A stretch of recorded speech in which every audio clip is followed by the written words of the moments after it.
In Abu Dhabi, it should be 7:40 p.m. In India, today is 9th of November 2024. Today we'll discuss about a few questions posted in our WeAreOne group. It is weekly session number 226. That means that we are already more than 4.5 years when we started the weekly session. Our group in WhatsApp has been formed in September 2016, but we started this in sometime in 2020 during COVID time. And now we are 4.5 years passed through. Session number 226, roughly average, you take the 50 sessions per year.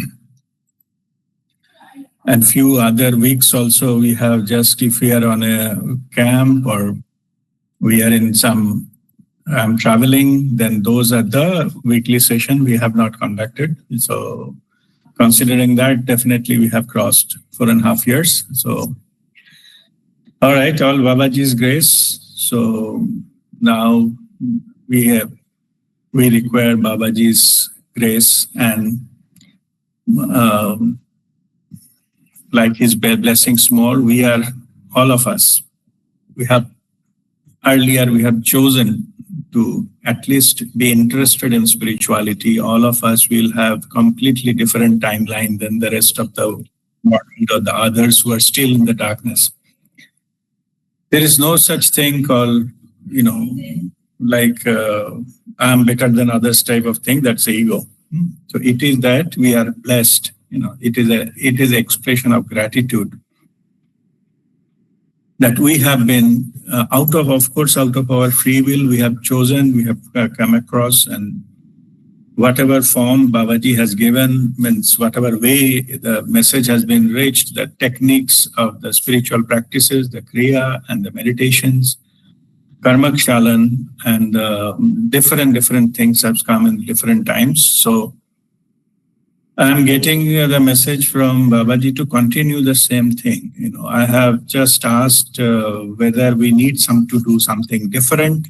So answer is no, we don't need, we just continue doing whatever we have learned. It is not a variety thing or entertainment show that we get bored with one thing and select another one. It is not like that. It will happen in the same way. So many people have already ascended, like they have gone from the 3-dimensional reality to 5th-dimensional reality. They are experiencing currently right now, many of in our group as well. The duality consciousness, which is 3-dimensional reality. So we have to undergo many experiences to choose to ascend. And day after tomorrow, so another day is coming, which is in English calendar, 11/11. 11/11 is the ascension code. Some of you may be seeing that 11/11 on the watch or clock or some telephone number or car number plate or something. It will appear. This is ascension code, and after that, this weekend I'm traveling to Kolkata. So as you are aware, that we will be celebrating Mahavatar Babaji's Bhartithi. Birthday is not the right word. Bhartithi means it is Kartik Purnima. We celebrate as Babaji's birthday. And this Kartik Purnima is the full moon after the Amavasya during Diwali. Just the full moon after 2 weeks from Diwali, that is the time, it's the Kartik Purnima, and that is the day we celebrate as Babaji's birthday. We celebrate. No need to go into too much of debate whether the correctness of the date and all these kind of things are really not necessary. We need just to celebrate Babaji's birthday, and that we choose it as occasion, and that's about it. Correctness and all those things, our 3-dimensional procedures and methods and the ways of priority and information correctness and all, it doesn't really matter. It is just a matter of occasion. We'll celebrate. So our WeAreOne group we will celebrate Babaji's birthday in Kolkata. Actually, the fact is the Purnima is on 15th night, but I shall be traveling on that night. I will start here from home at 6 p.m. Local time, my flight is at 9 p.m. and I will reach Kolkata in early morning, 3 a.m. So that night, it is not possible to hold any kind of, gathering or meeting or meditation because I will be on travel. So we will be celebrating on next Saturday evening. So it is day-wise also, it is good. Many people, it will be convenient for them to attend on Saturday evening rather than Friday evening.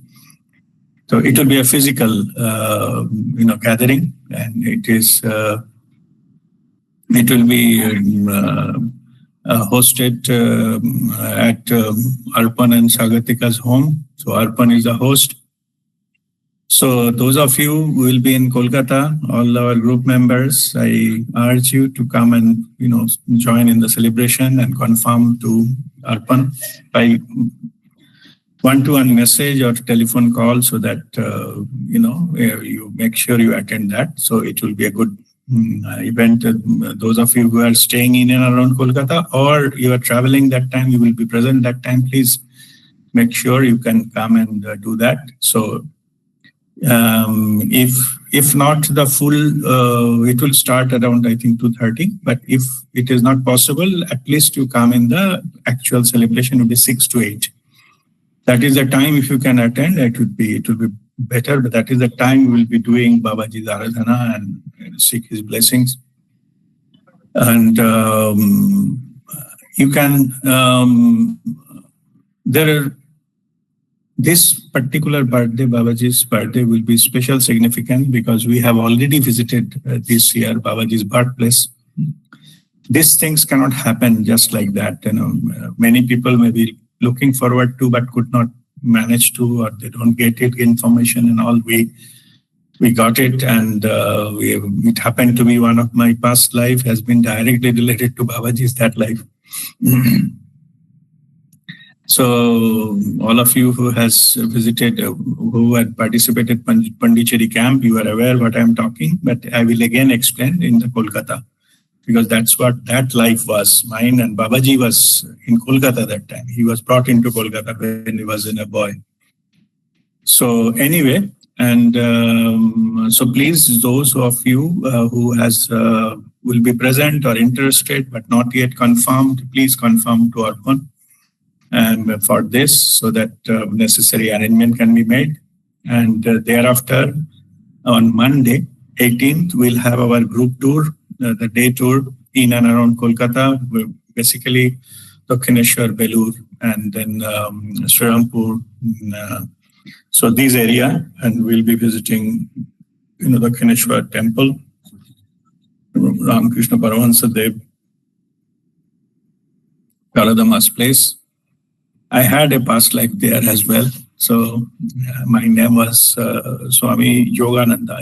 I was one of the 12 direct disciples of the Kalpataru event, that 12 men disciples of Thakur who was present there. I was one of them in that life.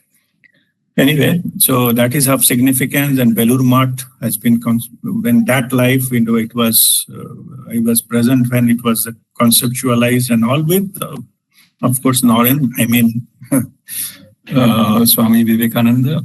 I was in that life, by age, I was senior to Naren. So I used to call him Naren, and Ramakrishna Paramahansa Dev, I used to call him Thakur, and Srima to Sharadama. Anyway, this life, I am not actively involved into Ramakrishna mission, but of course, time to time, Thakur comes and gives me some instruction. I do that, That's a different thing. There are many such events happen. Even Swamiji, Vivekananda also comes and give me many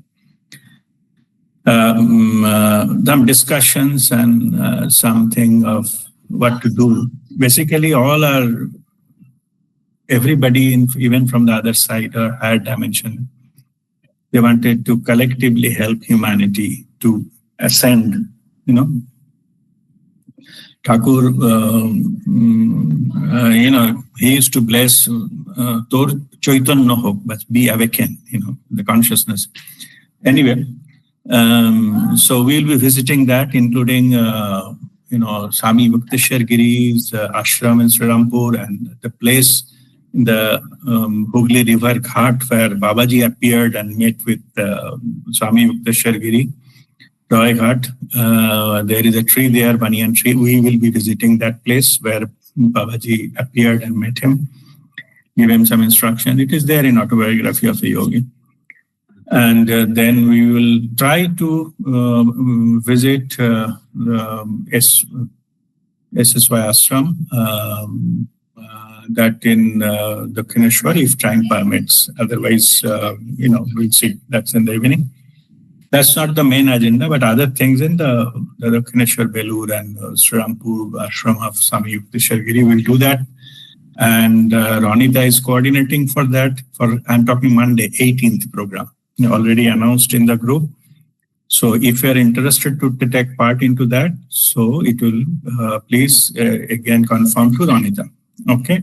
So because there will be no other session. Next weekend I'm traveling. So this is the last session before those two events which is coming. So please make sure you give advance information for Babaji's birthday celebration, 16th program to Arpan, and for 18th program, if you are interested, so then give it to Ranita. Okay, so with that is our group messages. So then we'll start our today's session. So today's session, okay, I was talking something else also. Let me complete that why it is important now to seek Babaji's blessing more frequently. We should meet, the group energy, we should get enhanced and things like that, because we are in a very crucial time in the humanity. It is, if you want to understand in terms of the scientific spirituality approach, the scientific spirituality, it is like a split in the timeline. Means like, I don't know, in my earlier, when I was in school and college days, there is I used to stay in Chuchura and Chensura, and we used to come to Bandal, not Bandal, to Howrah, and there was some place where there are two lines, one called Bardhaman main line and as a cord line. So I think some Shaurafuli or Srirampur, I forget that. You can see two trains are passing in the different cord line and main line. You can see the other one is going away.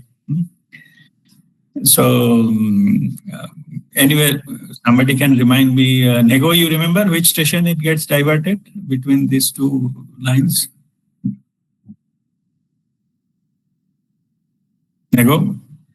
It's Bali. Bali, huh? Okay, that is his place. So at Bali, it gets diverted. One train goes to main line to Bardhaman, another is a cord line. So anyway, so what I'm saying is that kind of split is happening to the timeline. I mean, some planet Earth, some people, they will experience that. Maybe main line, they are going into some direction, another cord line is going to another direction. There is a split in the timeline, so their experiences all will change. And those are who has not come into the spiritual path or the self-realization.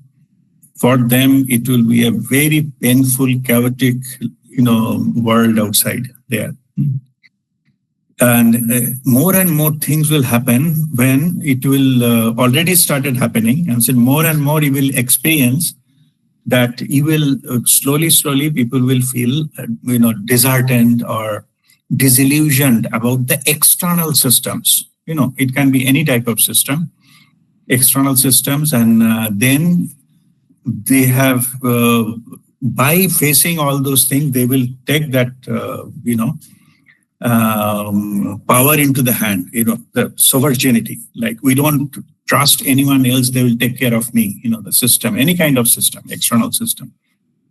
Whether it's a banking or education and the government and, whatever, political system or this or the medical or education, all these kind of things. So these events will push them to go for to take the power back, so that you know that you have to manage, whatever your requirements are to live. We need certain things.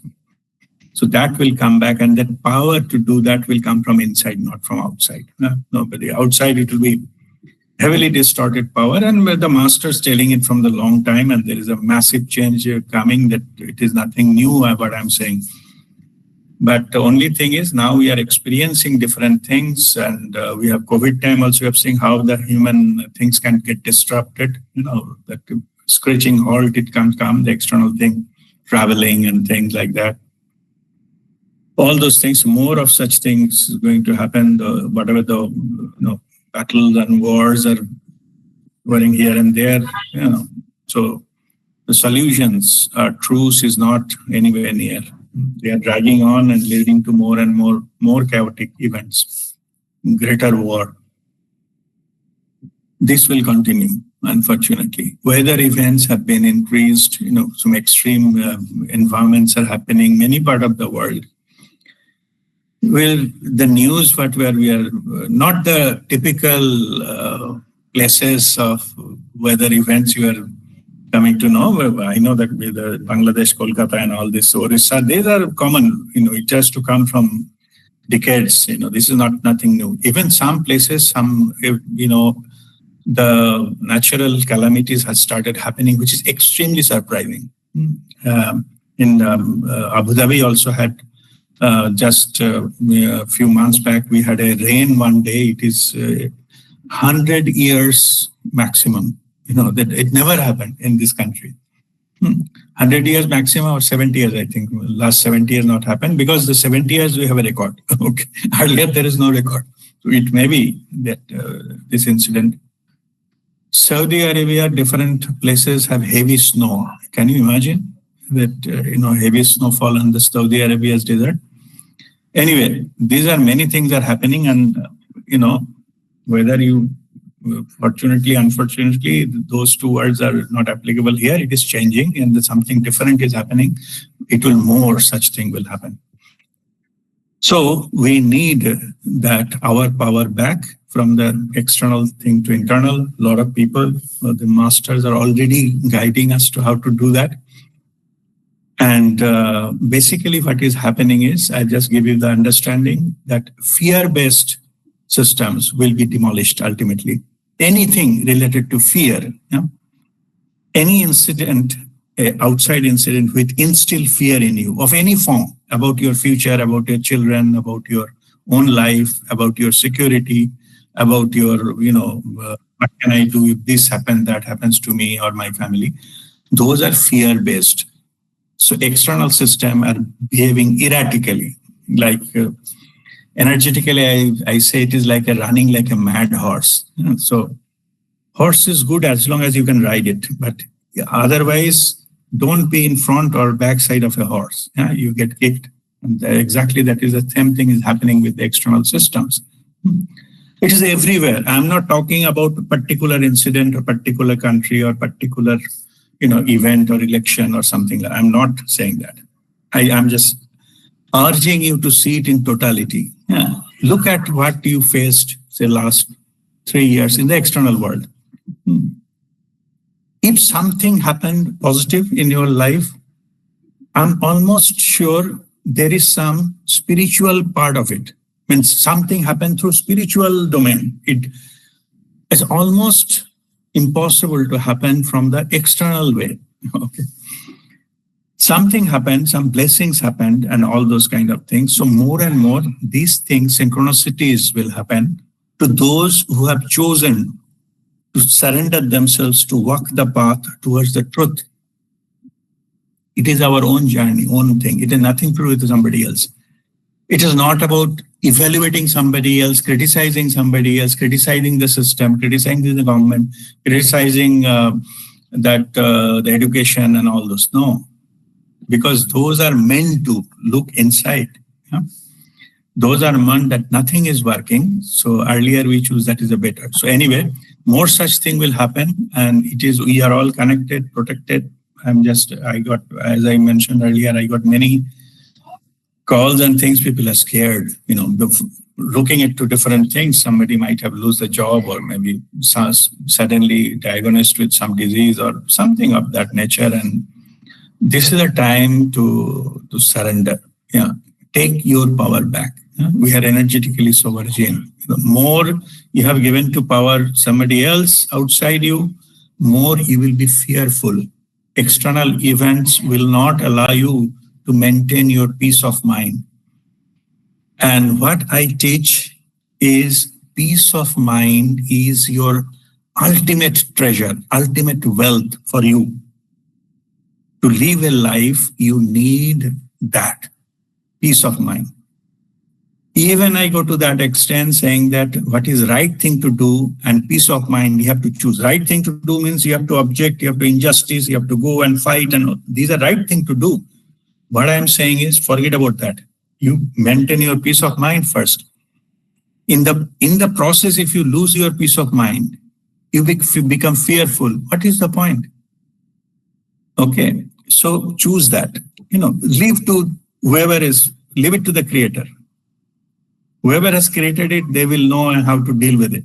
That is for that purpose, that will be different. So here it is, a time has come. You dictate the play. You become a player, not get played. Okay.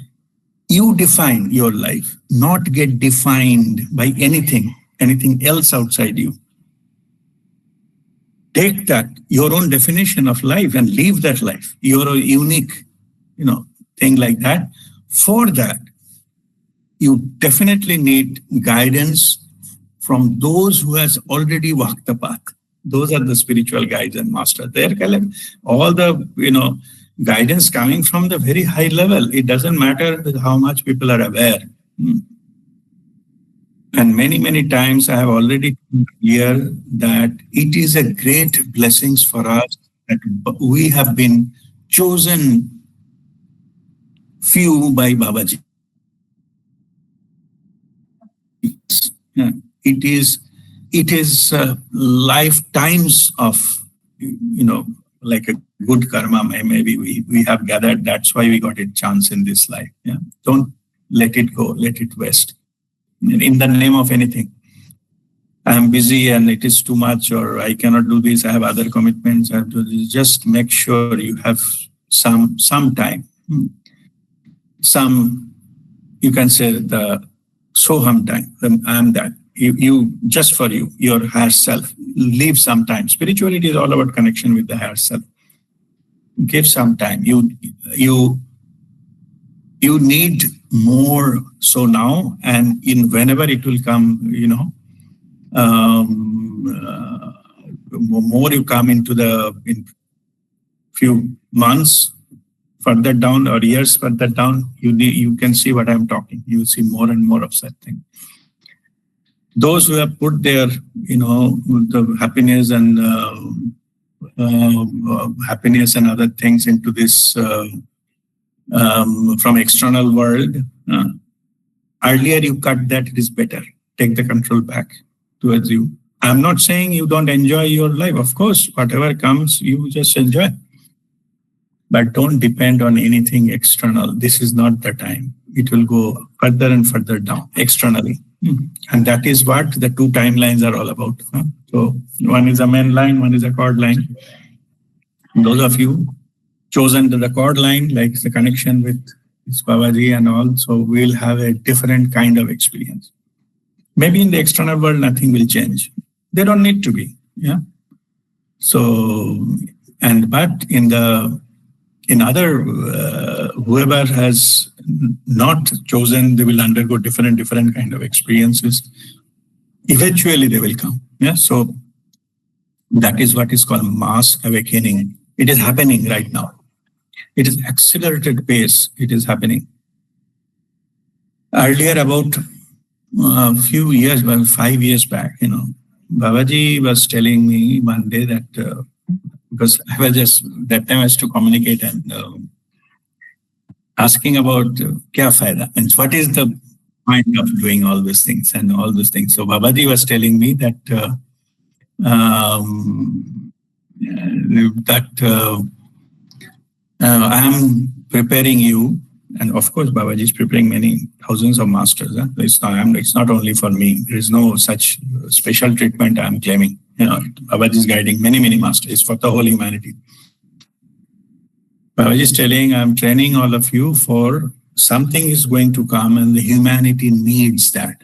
So these kind of things need to be given, but of course it has to come from the free will choices of the individual concerned.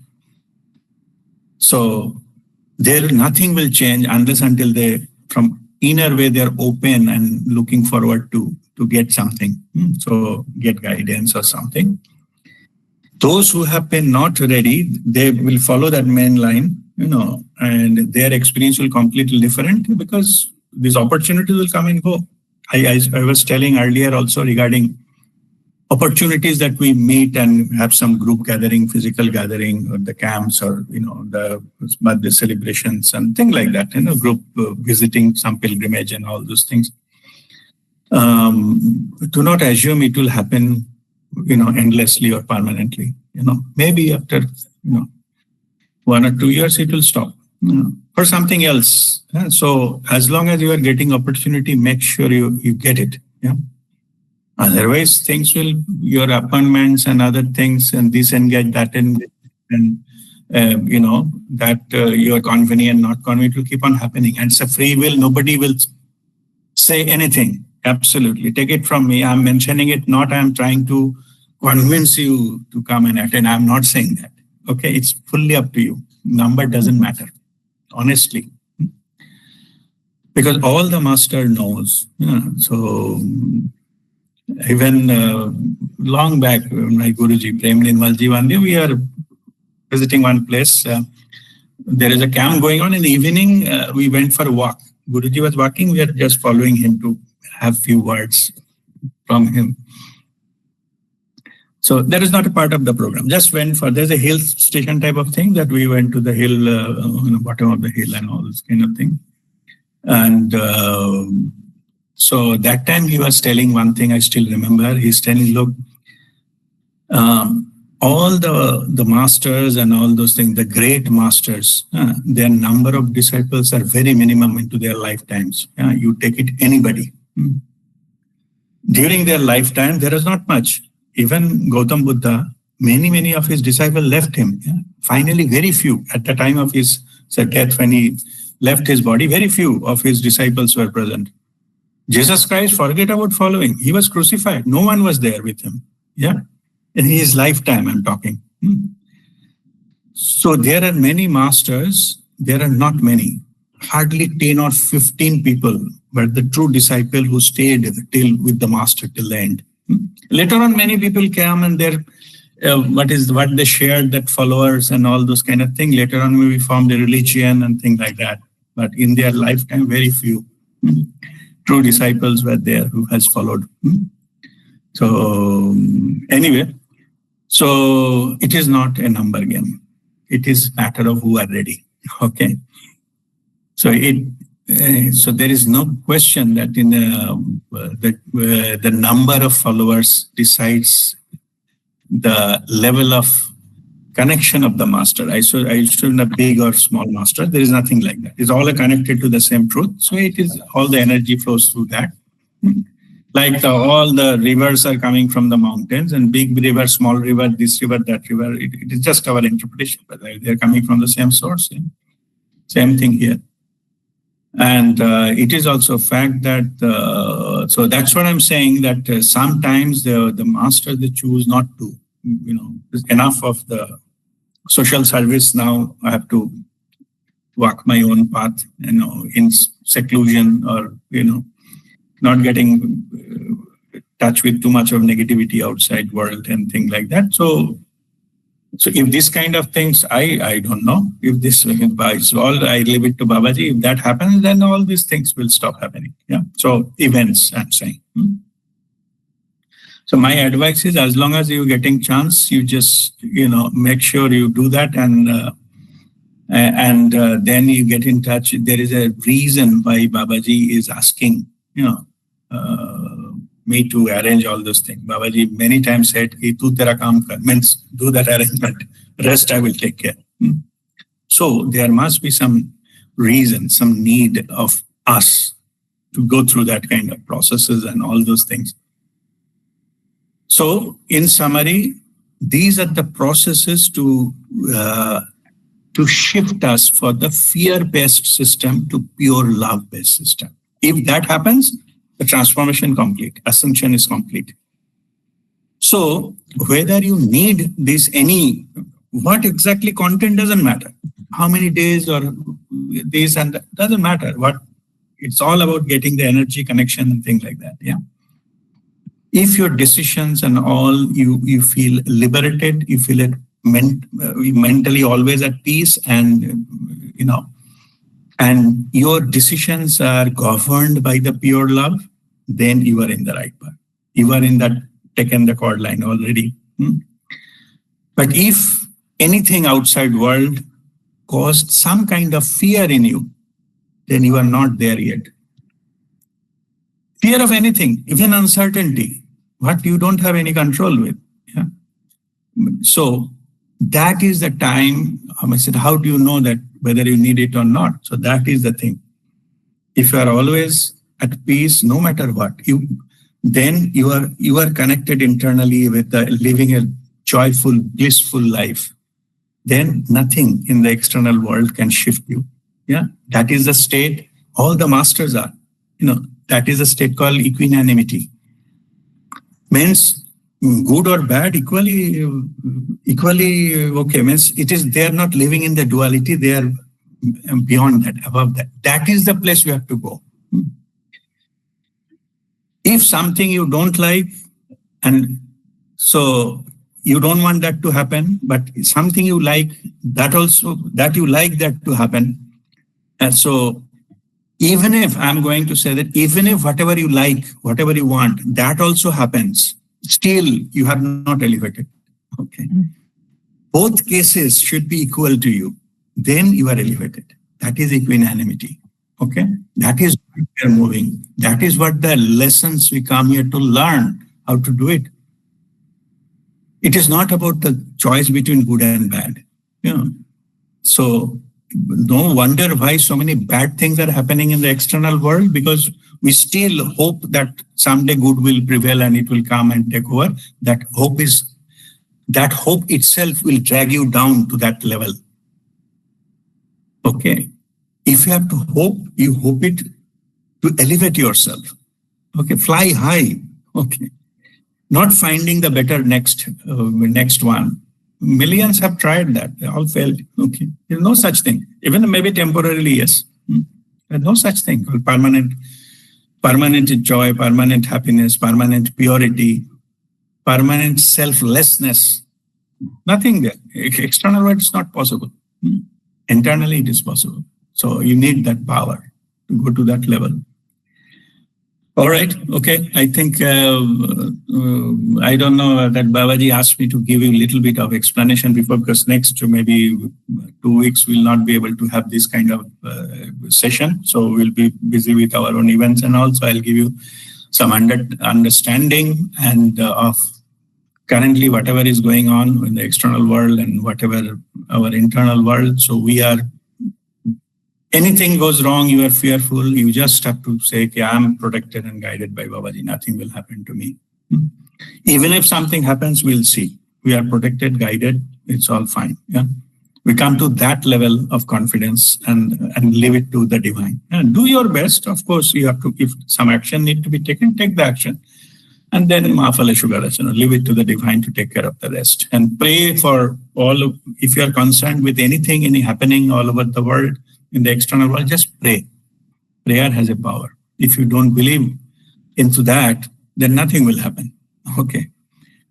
So through that, prayer only, you can make that manifest many things, even miracles. It is all possible. Okay. All right. Fine. So today we'll start our question answer session. I think it's Ronita. She has posted some questions. So Ronita, go ahead with your questions. Yes, good evening, everybody. And thank you, Guruji, for taking an entire session on the questions. And thank you for giving us so much insight today. It cleared a lot of doubts that I had in my mind as well. So thank you for that. So starting with the first question of the session, which is that there are some children who learn to paint and draw first before learning to read and write, despite the fact that there is adequate provision made available for them in terms of economic resources, opportunity to learn to read and write first. So what role does the soul's plan play in such a context? Okay, so that is a good question. So, see, the children, they are like soul part. I will come little later. First, let us say the why children behave the way they behave. Yeah, some children, they like to do the painting and other things, as you mentioned. That is rightfully so. Children normally they express their emotions, the method which have been taught to them in the beginning. So if somebody has been introduced into the painting, they will express that as a media. And that is their language of expressing themselves. If somebody has been given something, maybe singing, they will try to sing, okay, to express their. If somebody has been taught to dancing, they will start expressing themselves in the dancing. So it is not soul's choice. Yeah, it is about the children, what they are comfortable with, that which method, the mode of communication. So definitely which mode of communication they have been taught or initially, that they pick up as their choice preferred mode of communication or expressing feeling. Communication is what, even to express their feelings, they use that method. So it is in that level up to about, say, 6 years of age, all the children, they are already connected to the other side. So they are protected and guided and all those things. But the way they are expressing to the external world based on whatever the skill up to that level they have picked up. Okay. In our childhood days, that may not be there, but nowadays I see many children, they're using mobile phone to express themselves, okay? Because that's what they saw. Huh? So whether it's a good, bad, or why they are using the mobile and all those things, that's a different thing, because that's what they say it is to express their feeling, that is the thing, so that is the way they should be expressing themselves. So it is just like a acquired ability to express. So whichever mode has been given first, they will most probably prefer that in what you mentioned in your question, if that is a painting. So they naturally choose painting as a more comfortable way of communicating, expressing their feelings. Okay, so it has nothing to do with the soul. For soul, it is everything is same. They just want to express themselves. Okay. Thank you, Guruji. So we go to the second question now? Yes. Yeah. Okay. So the second question is, sometimes children, teenagers, they might possess multiple talents. For example, a child could be a good actor, a good dancer, along with being good in academics also. So how does one identify, as we grow up, how does one identify between professional tools and tools for self-expression? Okay. Self-expression is a free will choice. It can come automatically. Okay. So whichever, sometimes they want to, speak, sometimes to write, sometimes to do, draw and all that is a free will choices that they will undergo. But so far as, but it is true that each and every child, there is some inclination or preference to a particular method. If that it goes to that level, whether it needs to be, that child has been, want to develop it, and in future it is a potential for the professional, to be successful into that area. Suppose acting, or singing. Some child want to develop it as a career, actually. So in that case, to come into the sea, if it is just good, good in writing, good in drawing, etc., good is not good enough. Okay, to be in a professional area, you need to break into some X factor, excellence category. Otherwise, you will be, lost in the crowd. You mean that child will be lost in the crowd because many people are doing the same thing. So that from where that X factor will come? How do we know out of maybe the child is doing many things? In our school days, we used to do other than painting, then we recitation, we have to do something, debate and many things, and some some interactive games and many things we used to do. So dumb charades and many things. So, but which one will be stronger? Or quiz, one of the things. Some we used to do a lot of attend the quiz. Anyway, so which one we can go into the excellence category? For that, you need certain things in the child, which is called passion. If the child is passionate about something, say sports, the child is passionate about, say, cricket. So everybody plays cricket, but if that child has that X factor and is passionate about that, then it is possible to use that path to be the future as the career into that path can be developed. So how anyone will know that a particular child has a passion on that? You have to check. The answer is simple, is applicable for everybody, not only for the child. The activity while doing, you lose sense of time. Like 2 hours, 3 hours you are spending for that activity, but you don't feel it is that long. Time flies. That is the area you are passionate about.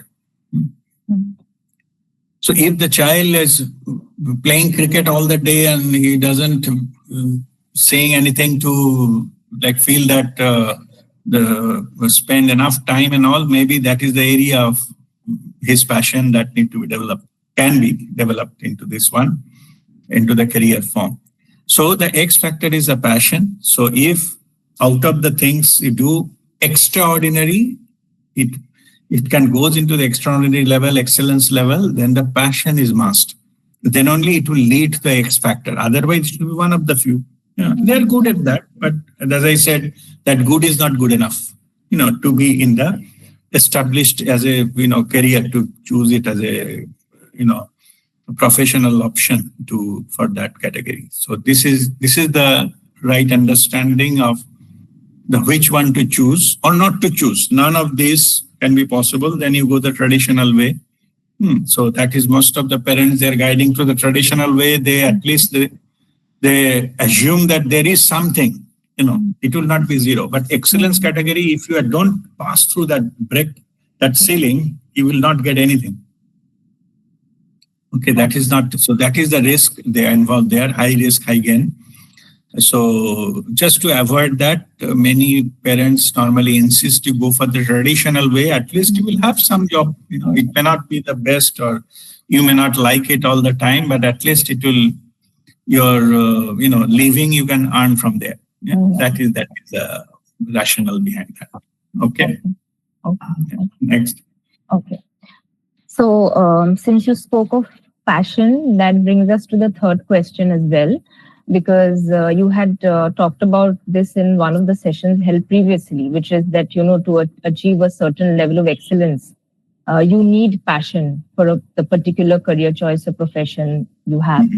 So the question is, if an individual is getting paid to pursue his profession as to pursue his passion as his profession, does that happen by chance or by choice? Do we call that person lucky, or is it that the person has strategically made that decision and it has paid off? Okay.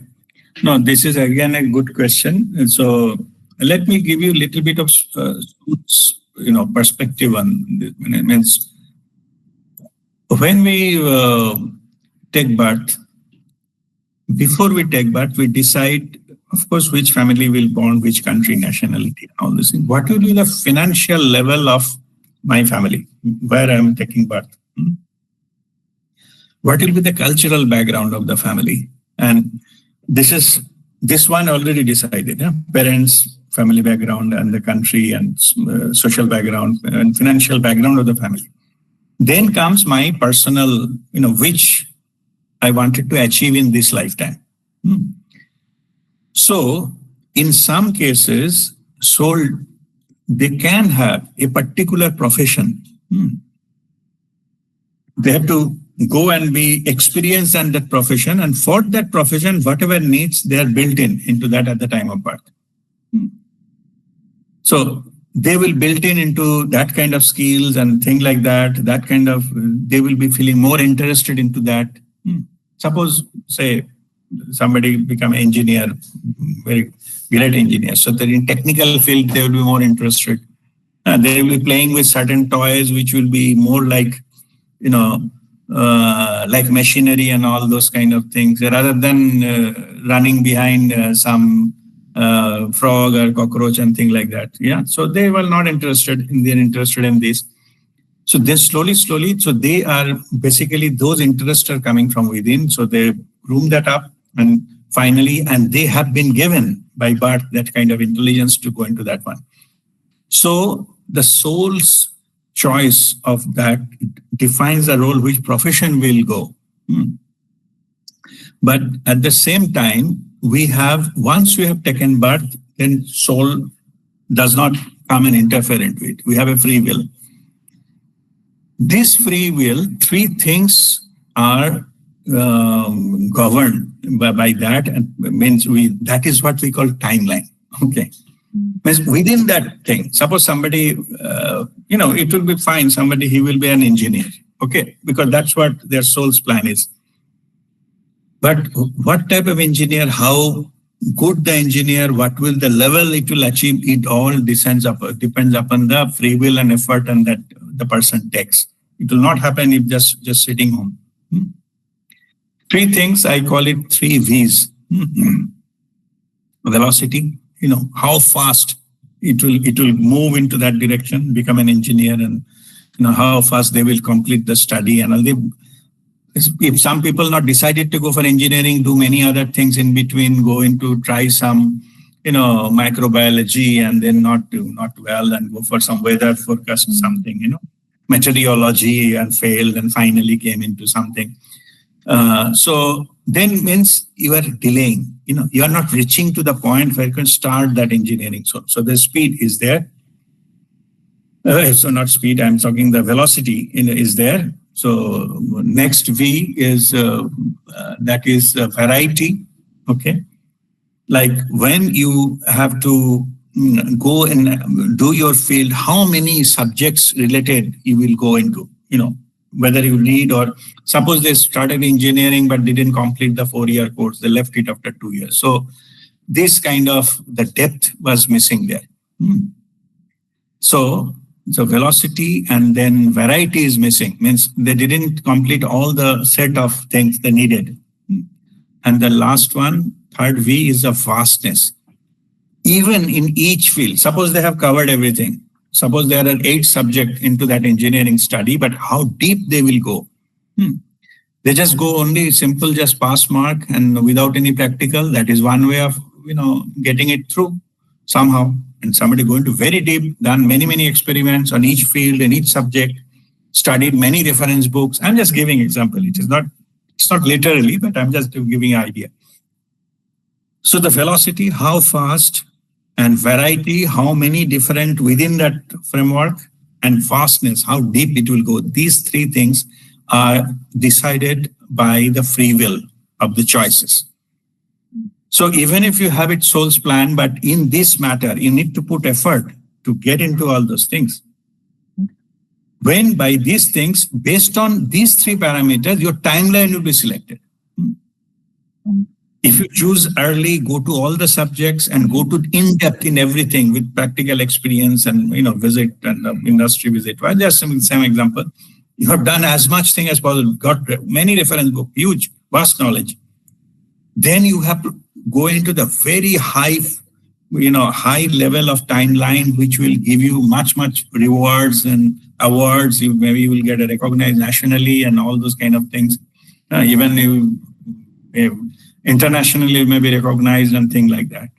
Otherwise, if you are just somehow, then maybe you managed a job and halfway decent salary, you have to manage your life with that. That is also another possibility. Okay. So what will be, which in the whole spectrum, all are possibility. You are still an engineer, but what is the possibility? That depends upon those three V's. So this depends, makes you what category of that depends your timeline. So it is whatever soul's plan can have a different timeline, which will lead you to different destinations.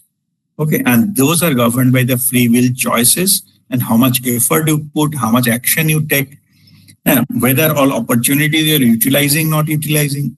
All those kinds of things are important as well to get it finally successful.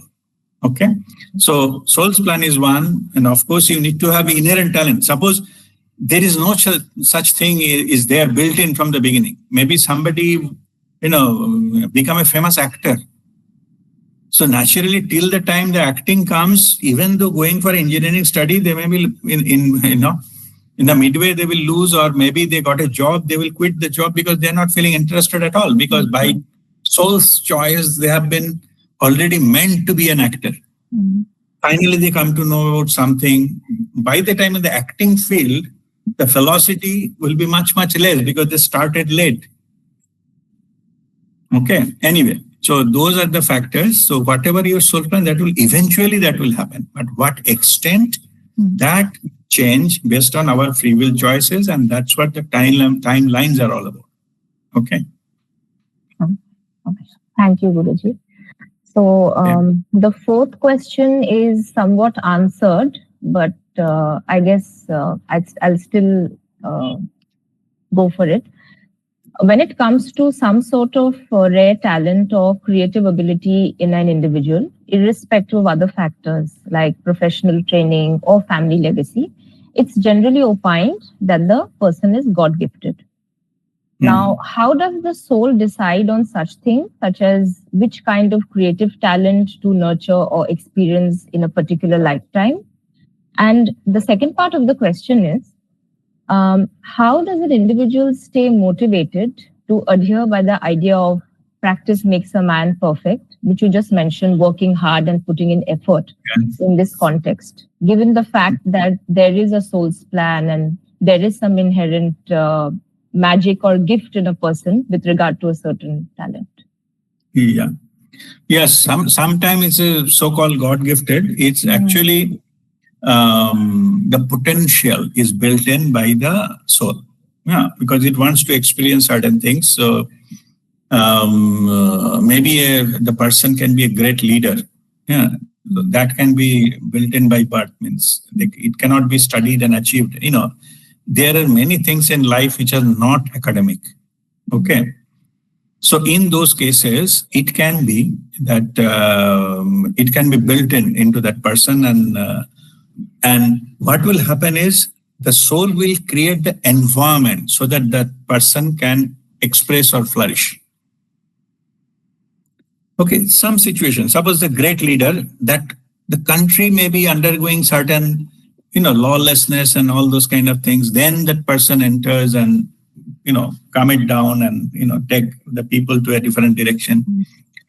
So this kind of things, suppose, as for example, say Mahatma Gandhi, okay, the country was in turmoil, it was under British rule and things like that, So that background has been created so that he can, his message has a meaning, yeah.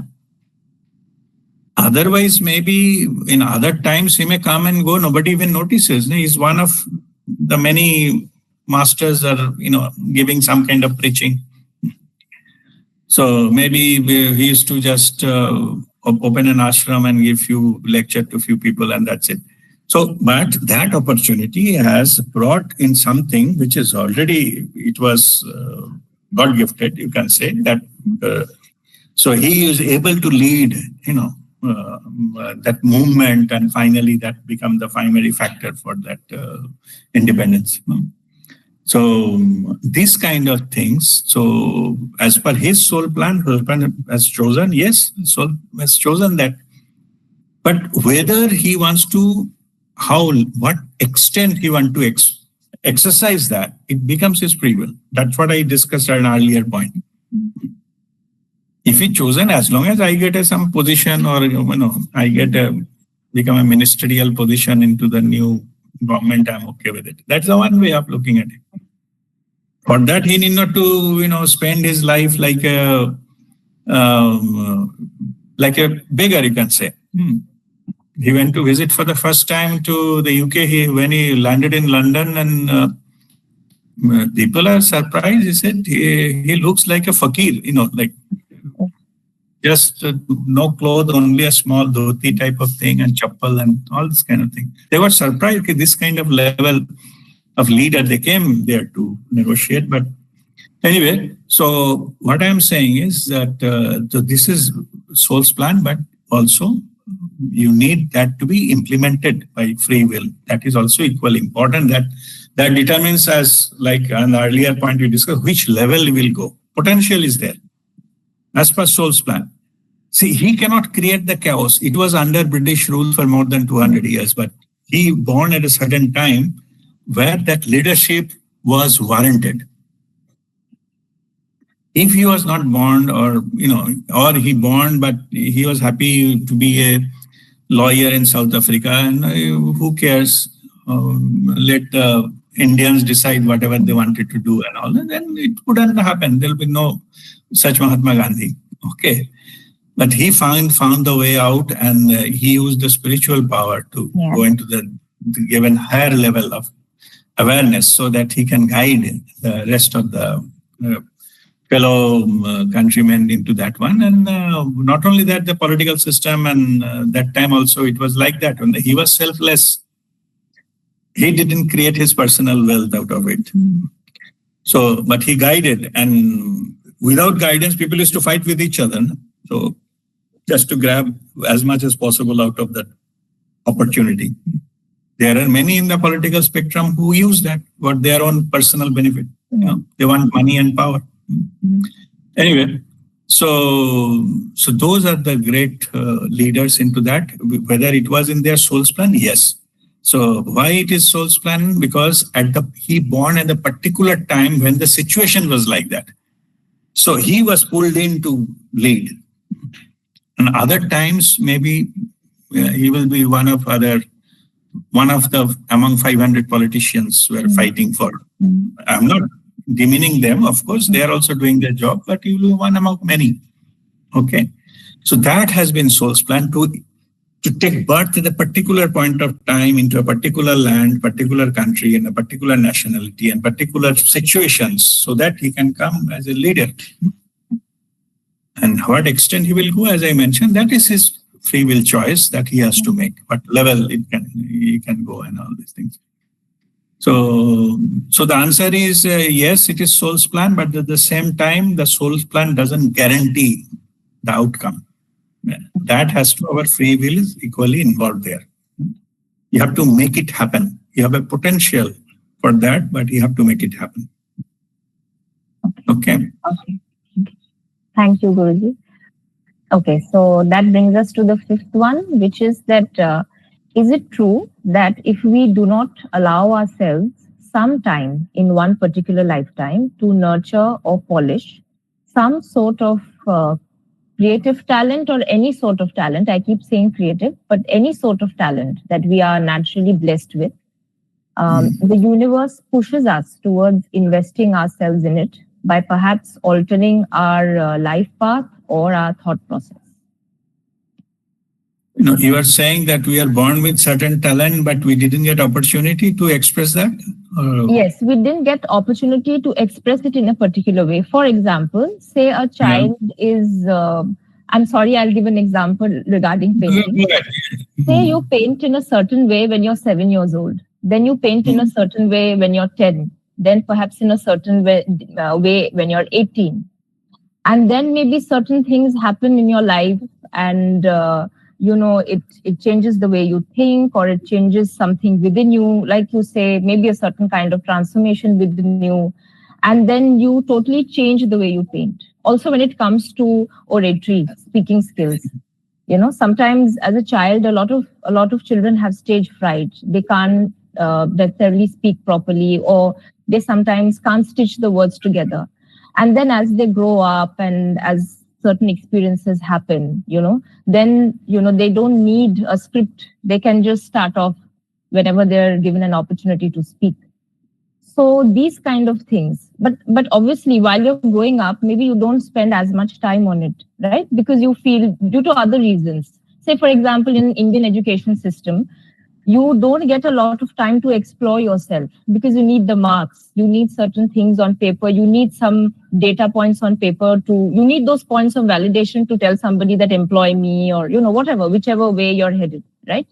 But say you have these talents within you, you never thought about it, or they never reached you in a certain way. And as you grow up and then certain things happen in your life, and then perhaps, the total language of that particular talent, the way it resides within you, it changes, right? So Yeah, okay. That's what I'm trying to say. Okay, no, understand. Let me, when I was listening, I was just for to understand the concept point of view. Suppose this is happening to the, say, 5 different brothers and sisters of the same family. Okay. Right. Will all of them they change at that particular time and that particular event? Because they are facing same scenario, same family, same Correct. economic background, same opportunity outside world. Correct. Yes. They will not. Okay. They evolve differently. So here the evolving part is coming. It is our topic of discussion today also. Learning and evolving in life. So how they evolved, it depends upon the individuality. It is not about the circumstances. It is about the timeline they choose to follow. That's why from the same family, same background, same talent, same resources, they come differently because they choose 5 different timelines. Maybe one of the siblings will become the world famous painter. Another person, another brother or sister, will leave that painting altogether after maybe 10 or 12 years of their life. They don't pursue. They don't feel it is interesting. So it is an individuality. Okay, that makes that this kind of difference, and that is where the free will choice is coming. It is individual. It is not external, circumstantial. That's why I give an example of 5 brothers and sisters in the same family. Okay. If you're alone, you don't know that what will happen to others. So you are thinking it is your external environment, your family, but it is absolutely not. Okay. It is your choice. Family is just an excuse, but your choice, how you are evolving, that is why you are expressing in that way. Somebody is evolving fast, they will change more frequently. I shared one story. I think the painter, I think his name is Ganesh Pine. Okay. I met him long time back. And he was discussing, somebody was talking about one of his painting. Okay. So why he painted that way, something. I'm just for the sake of argument, let me say he put the color of sky red. Okay, red is still, you can say, the sunlight. Something abnormal, like a color of the whole sky, say he has painted with purple. So instead of blue. So something abnormal. Color of grass given, say, blue. And the water color given red. Something, So one of the, he was in the, like, meet the painter kind of thing. So people can ask him questions. So he was talking about so-and-so paint and all. So he tried to understand which one they're talking about, So why they were saying you did this and that and why you did that and all. Then it took some time to find out which one, he was talking about. Then he was telling something. So what you are talking about, I have drawn it 1 year back. Yeah. And from that, every day I do at least one painting. So I am 365 paintings away from that. Exactly that is how we evolve. As a human being, our experiences are changed. Biologically, every 7 years, all cells of our body changes. It is just the memory which takes at the same. We say it is Rajdeep. Means it is the body of Rajdeep and all this thing, but it is a scientific truth that all cells of the body, most of them change within 2 years, except something bone and something which takes about 7 years, each cell. So technically, what does that mean? The body of Rajdeep in, say, 2024 is completely different than what the body Rajdeep was having in 2017 or 16. So we evolved. Only the memory, we memory the same person. It is just a memory, just a software. But hardware, everything changed. So this is the evolution. We evolve. We evolve with the experience and the many things. And that's why our choices and all keep changing. Here comes the speed factor, the velocity factor. Those out of free will, they choose to go in the fast track, the changes many times in the same lifespan. Some they choose the slower vehicle. They may be hardly changed during the entire life. Quite possible. And some of them change very frequently because they evolve fast. Good or bad, that's a different thing. It's an opinion. Which one is good? Nothing is good and nothing is bad either. It is just an experience. Okay, so you want to travel in a very say aeroplane and fly for 3 hours, reach to another destination, land and reach the destination. That may be your choice. Or you say, no, I will try to go by train. At least I can see the land and things like that. What is the nature I wanted to see? I'll miss the opportunity if I go by flight. And somebody says, no, even I'll go into the car and see and meet people and have a cup of tea and every hour and meet people, have different type of food, meet their culture. This is all the difference of speed. And the fastness you choose. So this is a part of evolution. That is our choice, free will choice. Okay. In the name of that, enter, yes, but whether the external circumstances change my choice, not necessarily. Okay, it is my own inner call to move further and go deeper and all those things. As in the journey example, if somebody forced someone to go by road only, no. It is just a free will choice to go into the more depth on the way.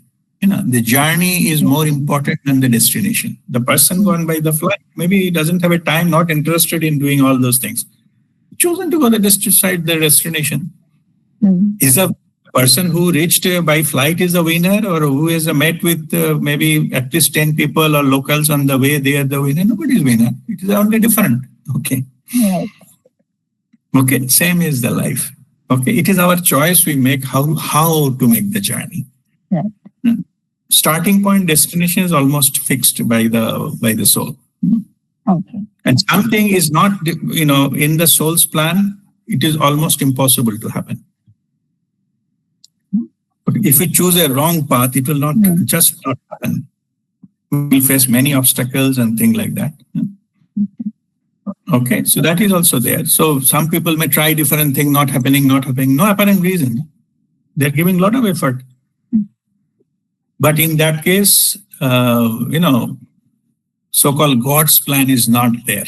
Okay, it is like a stone wall. No matter how long you push, it will not move because you don't meant to be. It is like you are interested in rowing a boat. You're rowing for 2 hours, not moving because the boat is not in the water. Okay. Okay, you have a feeling of rowing, but you are not moving anywhere. So that kind of thing. So you need to have, a stream which is go to a certain direction, and then boat will move.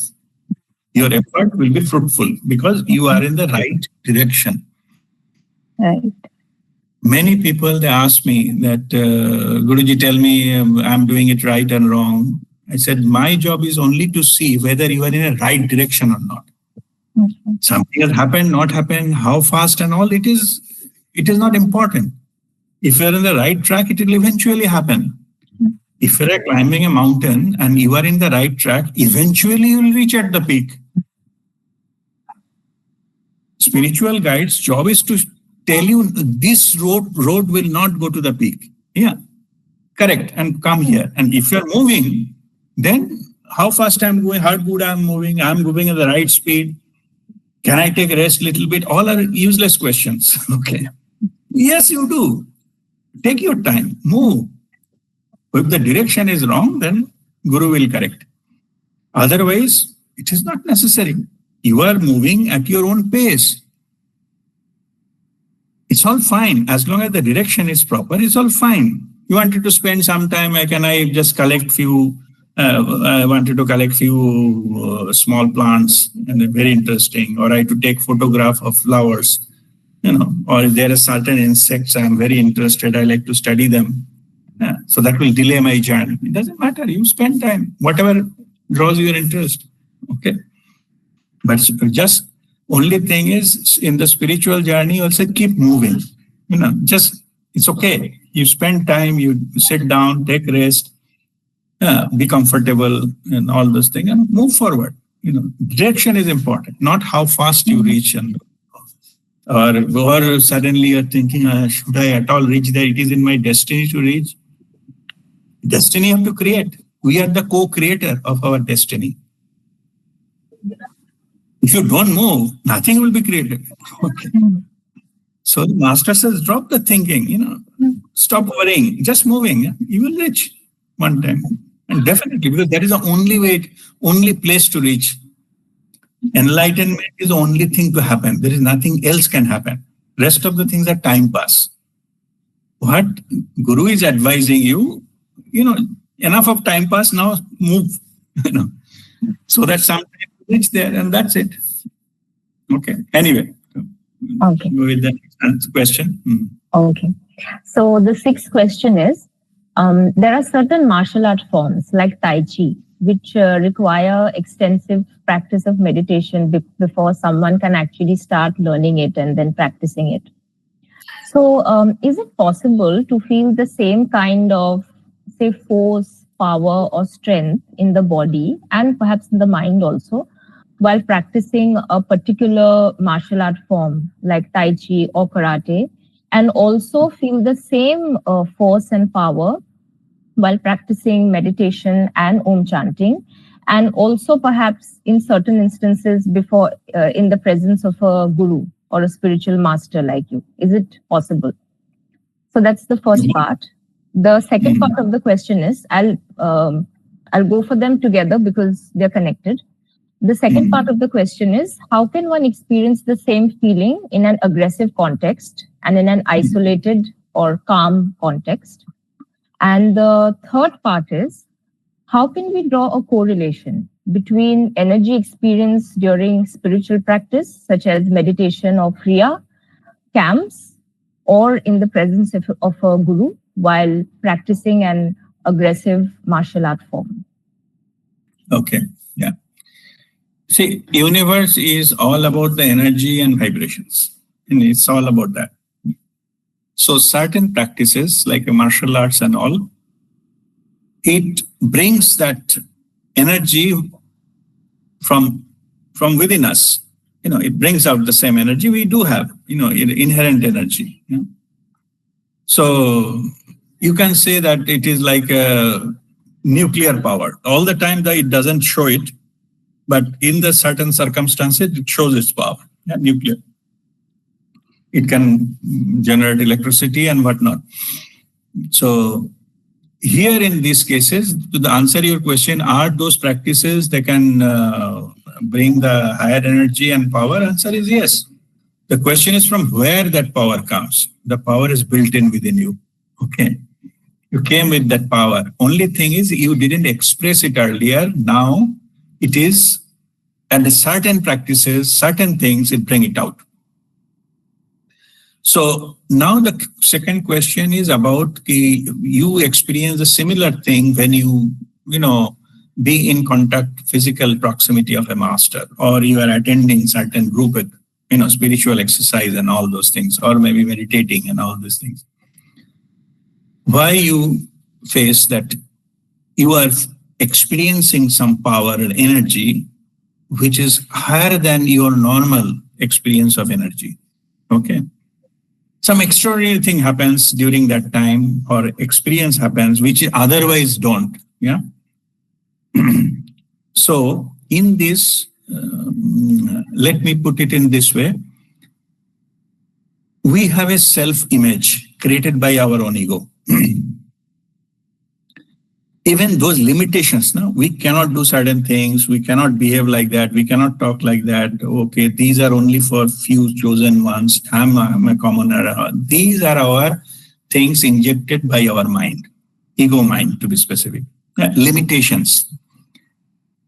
So I call it as a mental block or cocoon. You are in that shell of your created mental, your own world of created illusions by your mind.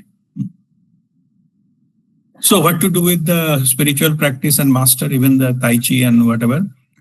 What happens is that when you are into certain higher energy field, or in the presence of a master, or you are practicing something, spiritual in nature, then your mind gets calmed down or bypassed. Okay, you come into the energy field of a master, and it is the energy field of the truth. Then truth reveal itself. Whatever the illusions, they disappear. That's why you feel different when you are in contact with the master. Master may not be doing any, mumbo jumbo or something, or do magic or something. Maybe just common talking, how are you? Or maybe let us have a cup of tea, what do you take in the snacks? 1 samosa or 2 samosa. It doesn't matter what discussion is happening.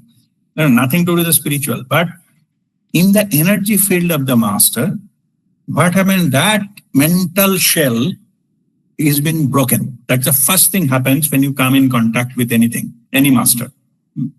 Because their vibration level is very high, and they don't have any of this kind of, layers or thing like that. So you get directly into that, come and feel the difference of it. You can feel it. You may not see anything. Okay. So their aura and all is there, but you may not be able to say anything, but you can feel the difference. Difference is the whatever cocoon you are intentionally or unintentionally put you inside, that shreds off, or that when broken. When that is broken, the illusion is gone, then your true power reveals itself. So you feel powerful.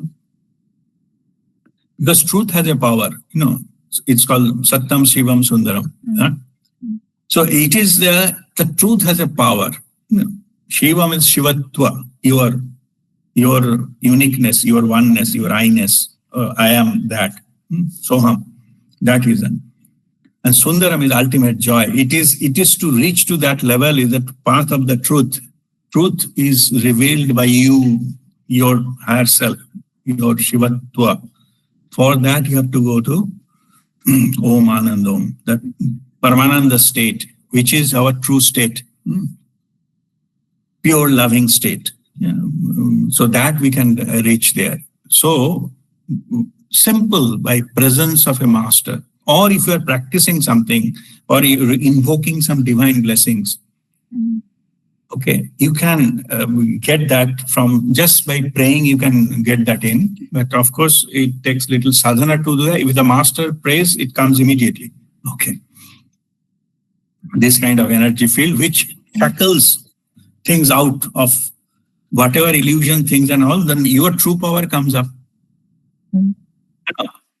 See, like master is say like a light. Okay. So suppose a lamp. And the other person is a mirror with some layer of dirt on it. So what master comes, the mirror cannot see the lamp properly because of the dirt on its surface. So when master comes, he just cleans the dust. That's it. Then the mirror see the truth, see the light as it is. And then it realizes that, yes, I can see the truth, I can see the light. Otherwise, it looks like foggy.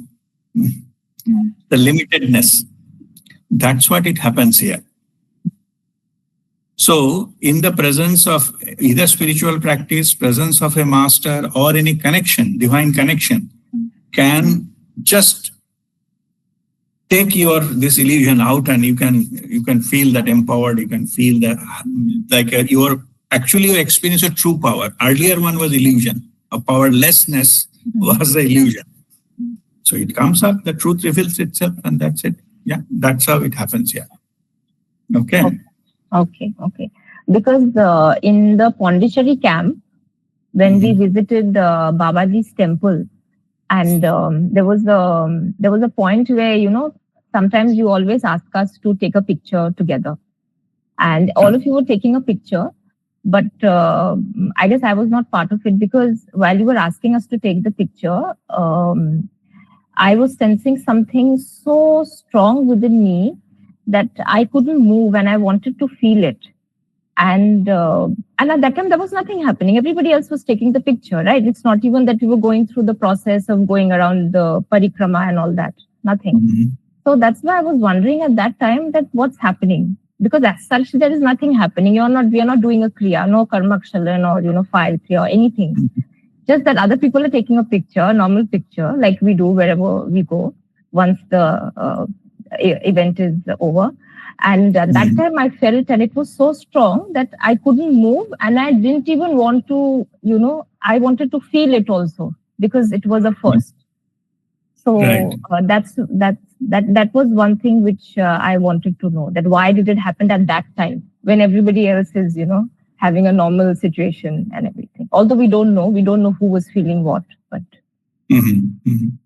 Yeah. So the answer is, it came from within you, only in the presence of the energy field caused by either a master or a divine connection or your own practices. That is unshackled. Normally it happens when the mind is silenced. Mind is silenced. In presence of a master, already mind gets silenced. They cannot withstand this.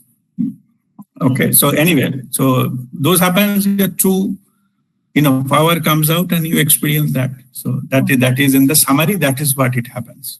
Okay. Thank you, Guruji. Okay. So that brings us to the 7th question, which is sometimes an individual might not be naturally oriented towards living through a certain life event, and therefore might develop an aversion towards it, although that particular event might prove to be a growth engine for that person in the future. So my question is, what spiritual tools could be used to help such individuals thrive through an event which seems alien to them, only to make it their own? And in this context, I'm not implying any unpleasant event. Supposedly, it might be a pleasant event at the service level, but sometimes maybe such people may not be oriented, or they may not have any inclination towards, taking it up or going towards it. So what spiritual tools could be used in such a scenario so that, they don't seem as if something very weird or strange is happening, or something is happening which is not perhaps the way in which they would have liked it perhaps to happen? Okay. See, every thing happens for a reason. Okay. Any kind of event, we call it in the spirituality triggering event. Okay. This kind of triggering event happens, so allow us to rethink about our previous notions. Any point of time in life, we had to develop certain belief system and certain understanding of the world, certain understanding of the people, and which way I'm going, what is my future, and all this is existential questions. So this particular thing, trigger events are those which makes you to rethink or course correction in the life. So those kind of triggering events put you back into the drawing board about your own life. you started thinking, no, the math doesn't match. Whatever the calculation is not coming to, like 2 plus 2 is not 4 here. What I'm missing? But there's something wrong or something goes here, this thing. Then they started seeking the answer. Okay. And that is why ultimately they landed up in spirituality, which is the truth and the higher. All of us, we have the higher self, and ultimately we go into our own higher self, and the time we start searching, normally it starts with these 2 questions, that who am I and what I'm doing here? Okay. So if those questions people truly started asking, by some external event, those are called triggering event, which make you to start the inquiry about what is life? What is the meaning of life? Yeah. What is the purpose? What is my life purpose? This is the only purpose of my life? So then they start looking for the answer. That is called seeking. They call seekers. Okay. After that. And when they start seeking, then when they're ready, some master will appear in their life, and then they guide them. So rest of the thing they need not to spend. If they're truly interested, somebody will appear, because divine knows everything. Divine means your soul, your higher self knows everything when you are ready. Then they will make some kind of arrangement to get some kind of exposure. To take it, not to take it is your free will. Maybe the divine has sent you somebody and said, oh, I don't like his face or whatever. His status is very low, and how can I... all those things can create some barrier. You may not opt, Anyway, so again, there is a free will, but if you say yes, then it will be guided and you will be taken wherever you are supposed to be. But when it will happen, it is again the timeline you choose. Yeah? Maybe one master you said no, and next master, the person who referred you had a fight with that person, so you just say, no, I'm not going to meet with this. You take it. Then third, something may happen after maybe 15 years, somebody else will come. If you say no, it will go to the next life. It's okay. No, that is the kind of thing it happens. But anyway, so this is how we progress from the seeking and to get into that. What is the second part of the question? You are muted. The second part of the question is, what spiritual tools could be used to help such individuals thrive through an event which seems alien to them, only to make it their own? Okay, yeah. So this is the awareness development. Okay, it can only come through practice and stopping the chattering mind. Okay. When the mind is stopping the chattering mind, which is basically meditation, so then further things can be grown and it can be guided. But still, if the mind is chattering, then it is just a matter of, it will delay the thing. It is not possible. So it is basically, we are asking, I cannot open my eyes, but can I see the sunrise? No, you have to. You have to learn how to open the eyes. Then only you'll be able to see the sunrise, and then many other things. So that is a basic requirement that can be taught how to, calm down the mind and all those things. So initially maybe temporary for a few seconds, and then it gets established, a skill. So when those direct experience, then only awareness grows. Awareness cannot be grown by learning something, reading something, hearing something. Knowledge will grow, but not the awareness. Okay. Awareness only comes through your direct first-hand experience of the truth. Okay. And for that, that direct connection will only happen when the chattering mind stops chattering. Okay. Then only you'll get that connection, and that it downloaded happens, and then your experience changes. So those who have experienced, they have not done different things. They just keep on doing till it happened. Okay.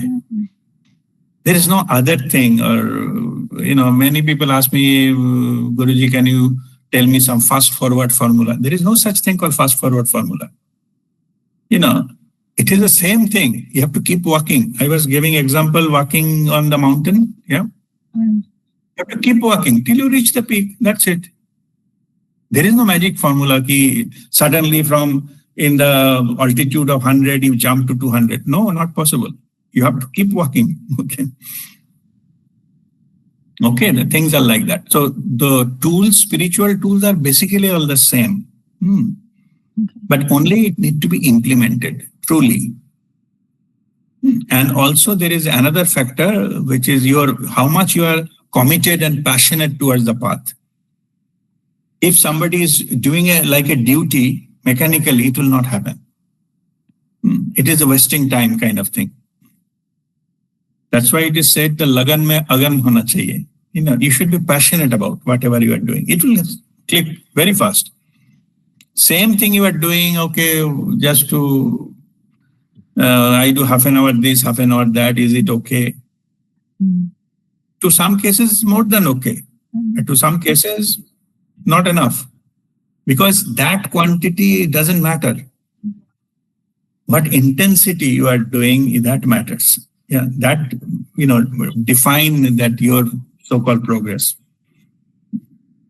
Anyway, so the spiritual, there is no special spiritual techniques, but if you wanted to name of it, it is awareness development. It is a series of things.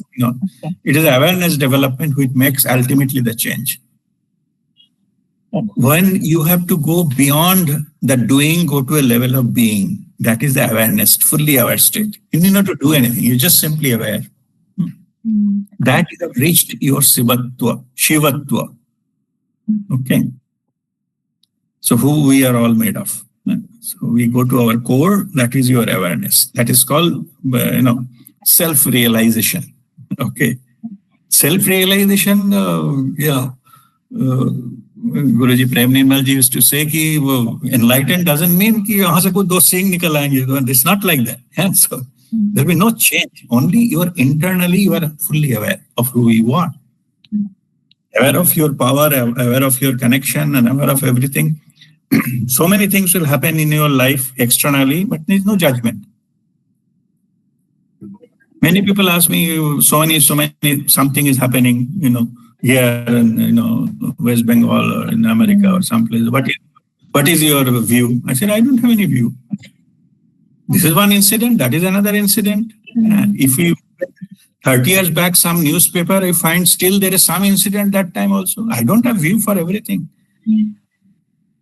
I got stuck with so many views. There are people, they say that number of people knows that many opinions. Okay.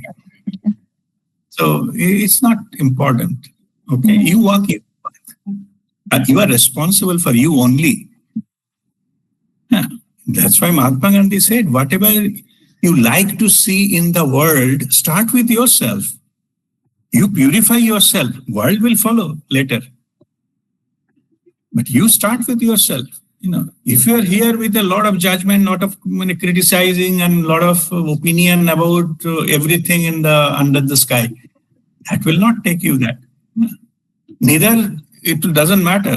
Maybe it will just shift from A to B location, or some people will change, or the time will change, but they still keep on happening. So it is. So good and bad, you have to drop both. Yeah. That's what I mentioned earlier. Yeah, in the beginning of the discussion. Anyway, yeah, go ahead with the next. Okay. So the next question is, it's the 8th question. Can a perceived point of limitation by itself in reality perhaps be a point of discovery or expansion for an individual? It depends from the source from where this is coming. If it is coming from the mind, almost it is not possible. Okay. But if it is coming from, that's what I'm saying, the awareness, and it is called intention. Okay, it's not created by mind. It is just intention. I intend to be that, When we put our intention and focus there, then it is also said that the divine conspires to make that happen. Like we become the tool of manifestation. But by thinking, imagining, visualizing, That's not possible. And I'm just giving you another thing. I see a lot of YouTube videos and all. You might have seen many people, some of people, even famous one. They say, I'm dreamed about this. Something is going to happen. I dreamed about this, dreaming. Yeah. So the moment, I'm just sharing the truth. Moment you hear somebody got it through dreaming, almost certain that is not going to happen. It is because it is a subconscious mind projection. Okay. It is not about dreaming. When the question is why you need to dream, no? You sit down, meditate and connect and get it. No? Why need to depend on the dream? Dream is another mind projection. It is not a tool of manifestation, neither a tool of any divine message. But like all dreams, nothing can happen. No, there are cases, Swapnadesh, and there are things that there. Some king used to get some message in that dream. These were in the history. But I am saying it, something you dreamed, that means it will going to happen. Almost certainly not. Take it from me. Okay. That is a wrong notion. If I imagine something, it is going to happen. No. Manifestation has two parts in it. One is it should have your pure intention and vibrational match. Like you have to raise your vibration so that the manifestation is possible. I normally give example of cooking.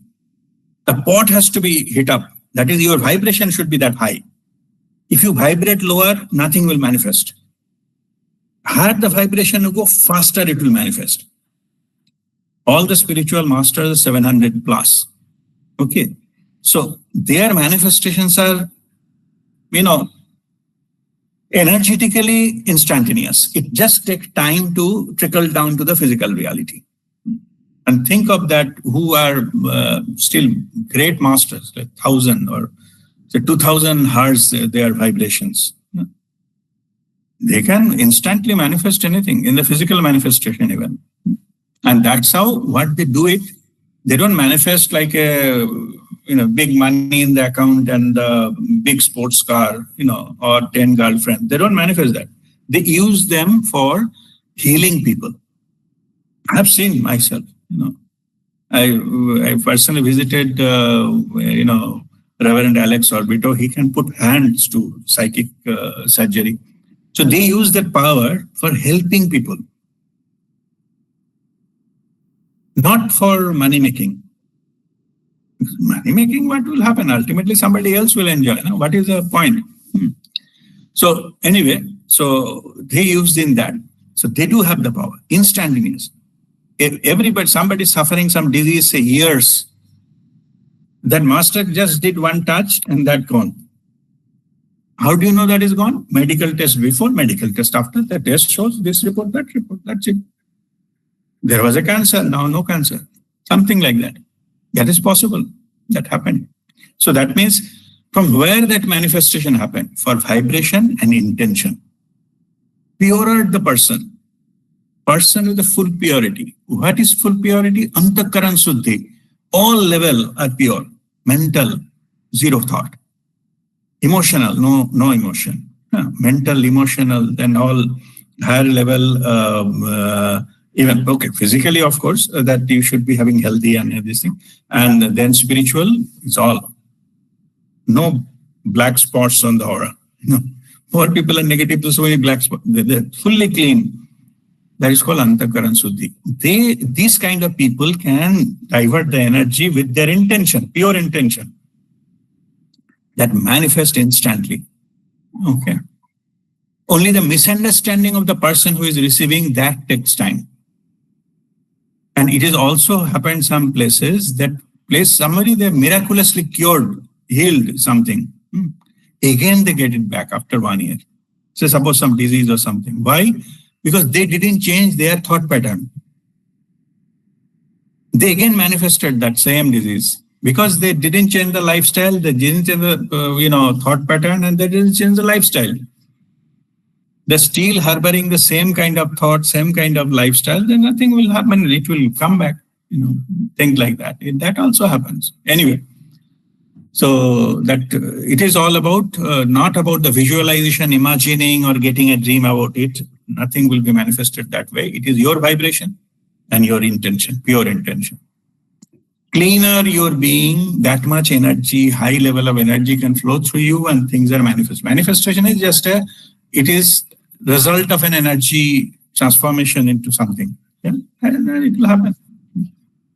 So that's how it is. So it is nothing to do with your, imagination and all those things. Yeah. Imagination and all your mind control can give you feel good factor. Nothing more than that. Actually, it cannot do anything.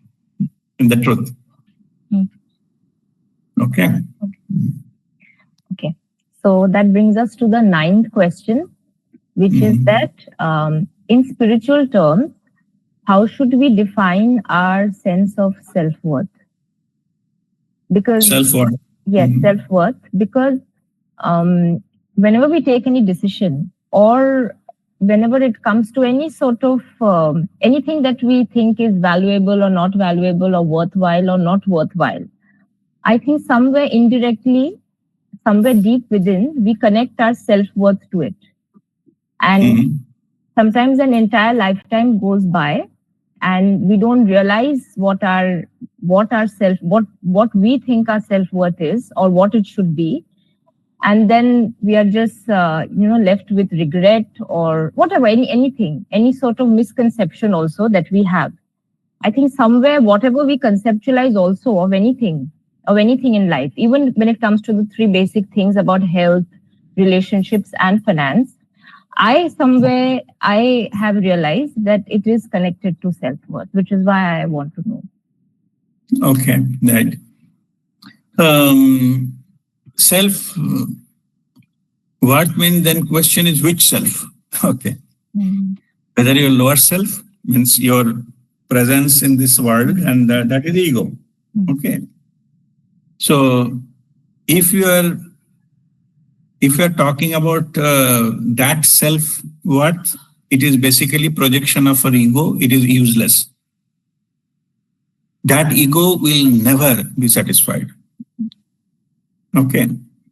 Because there is no such thing. It doesn't have a value.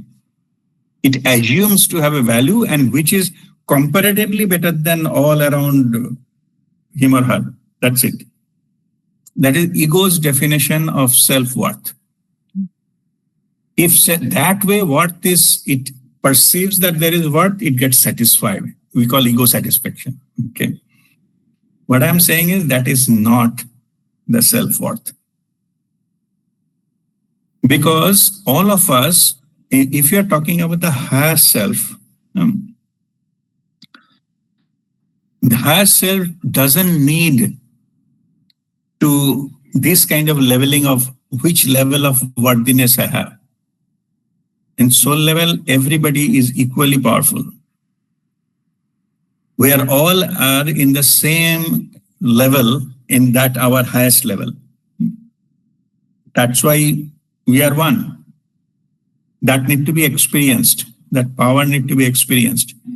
So there is no such thing that which level of worth I'm having. All of us, what is that supreme? All of us, it is, in other words, it is saying in the Guruji Pragyanand camp also, we just finally came to the conclusion that we are all Shiva, Shivatva, soul consciousness. That is a Shivatva experience. So we are all that. So I am that.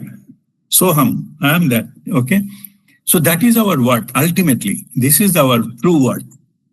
So in the higher self, no need to define it different way. In the lower level, yes, there is something, it is a concept.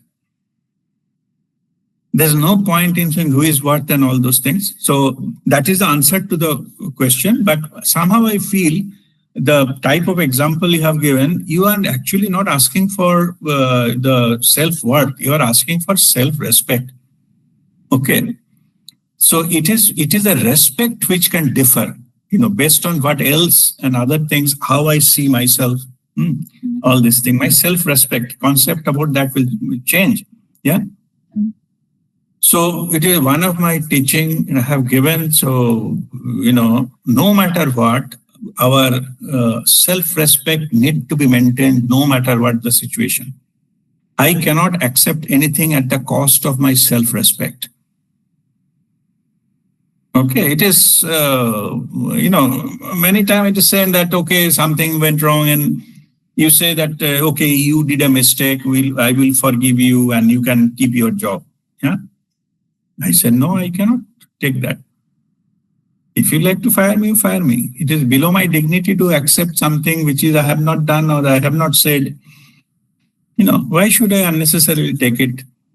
I cannot be the part of your game plan. Okay. Yeah.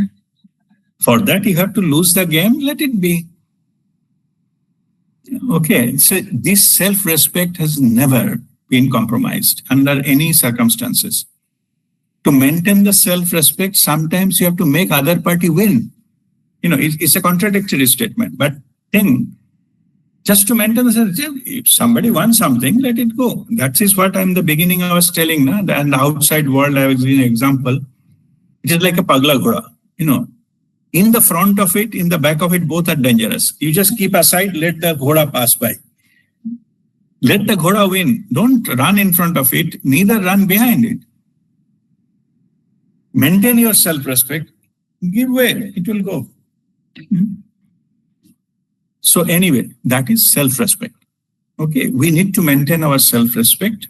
How we can do that? We have to have a healthy self-respect. First, you have to have a self-love. Without self-love, self-respect cannot come.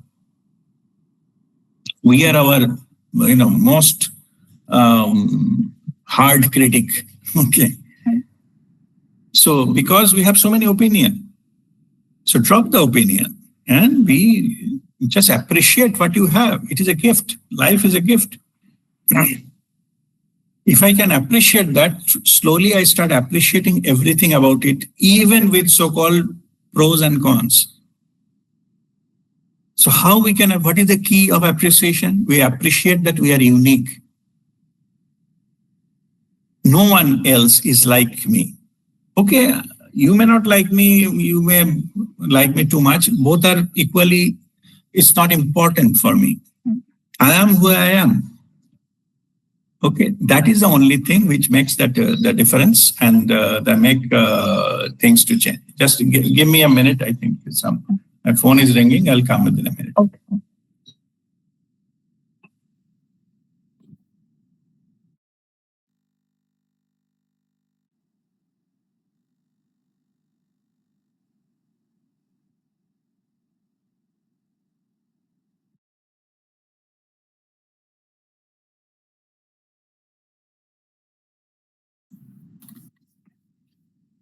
Okay, so that is about self-worth and this self-respect. So as I mentioned, don't give it to. We are energetically sovereign.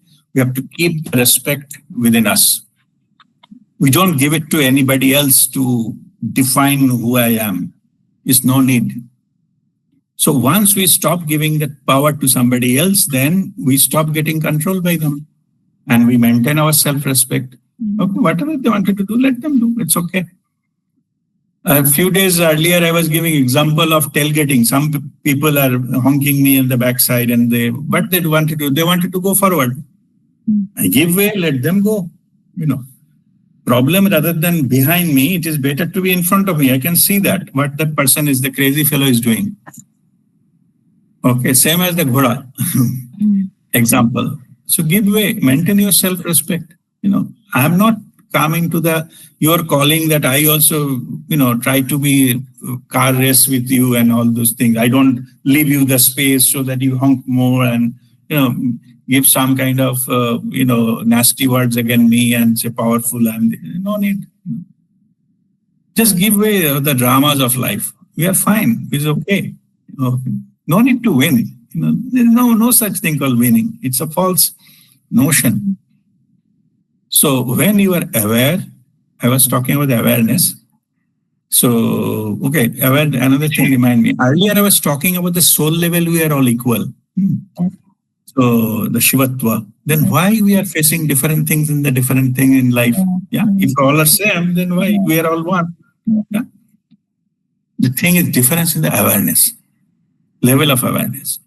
We are in this, we are same powerful, same source, ultimate destination is same. But we are in that life in the different level of awareness. Who has gone through the self-awareness, they're fully aware who they are. Others are not fully aware. That's it. If you say black and white scenario, somebody has awakened, like wake up, they see the truth. Another people still sleeping and dreaming. Okay. But the people who are still sleeping, are they criminal? No. Who wake up, that fellow knows that one day he or she will wake up, he or she will also know the truth. I need to bring something or categorize them as a second-class citizen. Okay. That is not the thing. So that is the self-worth. So what makes the change? All of us are unique. Also, we are in the unique level of awareness right now. So that is the only change. And we are all going towards 100% self-realization. That's it. Okay. Okay. So that brings us to the last question of this session. That is the 10th question. So walking on a householder's spiritual path, how do we strike a balance between honoring our duties or responsibilities and making time for self-growth and development? Yeah, no, this is a very good question. Thing is, we have to give it a priority. Self-realization, basically, at least maintaining our peace of mind. Otherwise, if we don't maintain our peace of mind, we'll spoil everything. What is there in our life. In our decisions, our own decisions, we rather than making it a peaceful, blissful, state, we will be the party to make it spoiled. Missed opportunity. Okay. So no matter how busy we are, no matter how this thing, we should spend some kind of me time. Okay. End of the day, even though we don't want to be selfish, but spiritual path by itself is the journey alone. It is not a journey like journey of a family together. Each family member has their own journey. We are not responsible for somebody else's spiritual journey. Family journey, yes. Commitment, duty, yes, but not the ultimate spiritual journey. So you have to walk your own path. The way I give an example that you have to eat food to get your stomach filled. You have to have lunch, dinner, breakfast, whatever, that you have to eat. If you don't have a time to eat, it is not a very good idea. Yeah, I'm sacrificing for the family and all those things, or I'm too busy, I cannot eat. If that is the approach you take, same thing is with the spirituality. You have to bring it to your routine. Okay, time, what time you find out. Suppose you decided I will spend half an hour in a day. No matter, it's okay. Many people are very busy. Or some people call the weekend yogis. Only during weekend they practice, rest only do something else. Well, there are many techniques. If we are willing, many techniques can be seen, practical techniques. I teach many such techniques to many people. When the question comes, this is RPA, this is my issue, I cannot do this, then there is a solution. But you have to ask that question. There are because the masters, they didn't come from the sky. They also gone through their own life experiences. They can guide you, even your problems. Even the problem you cannot meditate, or you cannot get time, or you cannot attend camp or something. Everything there is a way. Many things can be done, but you have to ask for it. It's your free will, Anyway, so in this, the whole thing, you decide how much time you will be able to allocate. Then you choose what is the right clock time which suits you. There are many in the early morning is the best time for them. Some people, they say, particularly the housewives and all, they say that after morning, everything is gone from my home, like children gone school and husband gone to office and all, then I get some time. Yeah, that is fine. You do that. Then somebody's afternoon is the best time. Somebody in the evening is the best time. Yeah. After sunset and when they came back home, that is the best time. Somebody even so busy, only before dinner is the best time. They can spend about 1 hour just before dinner. Or somebody, they don't get any time whatsoever during the day. Then you do it after midnight sometime. Maybe in the night, maybe 12:30 to 1 a.m. Many, they do that also. So there are ways. For that, they need to minor changes here and there, because if those kind of times, like after lunch, after dinner, you need to have minimum 3 hours difference. Yeah. The time you've taken food. So Yes. only thing that has to be little bit of change in the schedule. Yeah. Otherwise, it's not possible. But if you say that, no, I don't have any, I'm so busy, I don't have any time, you are, it is, that is not the truth. Okay. Same person, actually they are given a test, same person, maybe they haven't asked, they are not getting time for a day, anything. Okay. So then suddenly got a proposal, oh, so-and-so has thrown a party. Yeah. So we have to go in the evening, 6 to 9. Are you interested? That 3 hours will come very easily. Okay, no issues, no urgency. I mean, no other jobs and all. So from where that came? The time came. If you are so truly that busy, from where that thing came? So it is just a matter of giving it priority. So if you do that, things will happen on its own. It will settle on its own. You need not to actually find the time. There are ways, like in all the spiritual masters, they don't sit separately for meditation. If they do, that is just they love to do. Otherwise, there is no compulsion to do. They're all the time they are in meditative awareness. Yeah. So they are basically spending zero time for their spiritual practices, in our understanding.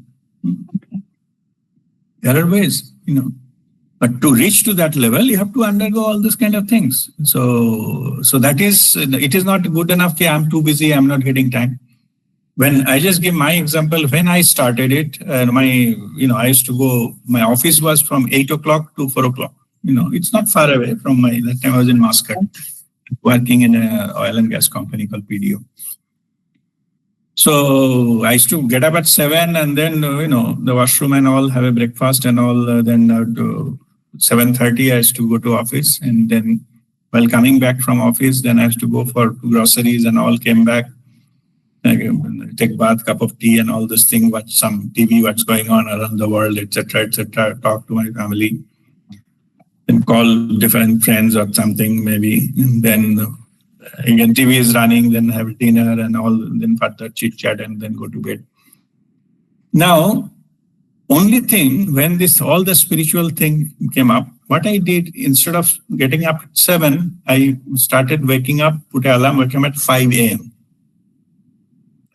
5 to 7 in the morning, I used to do all full set of Kriya in 5 mudras and followed by 1 hour meditation in the morning. After coming back from office, so even the grocery, etc., by 6 I used to be back. Then again, I used to take whatever, cup of tea or whatever, taking bath, etc. From 7 to 9 in the evening, I used to close my door. And again, I do full Kriya and 1 hour meditation.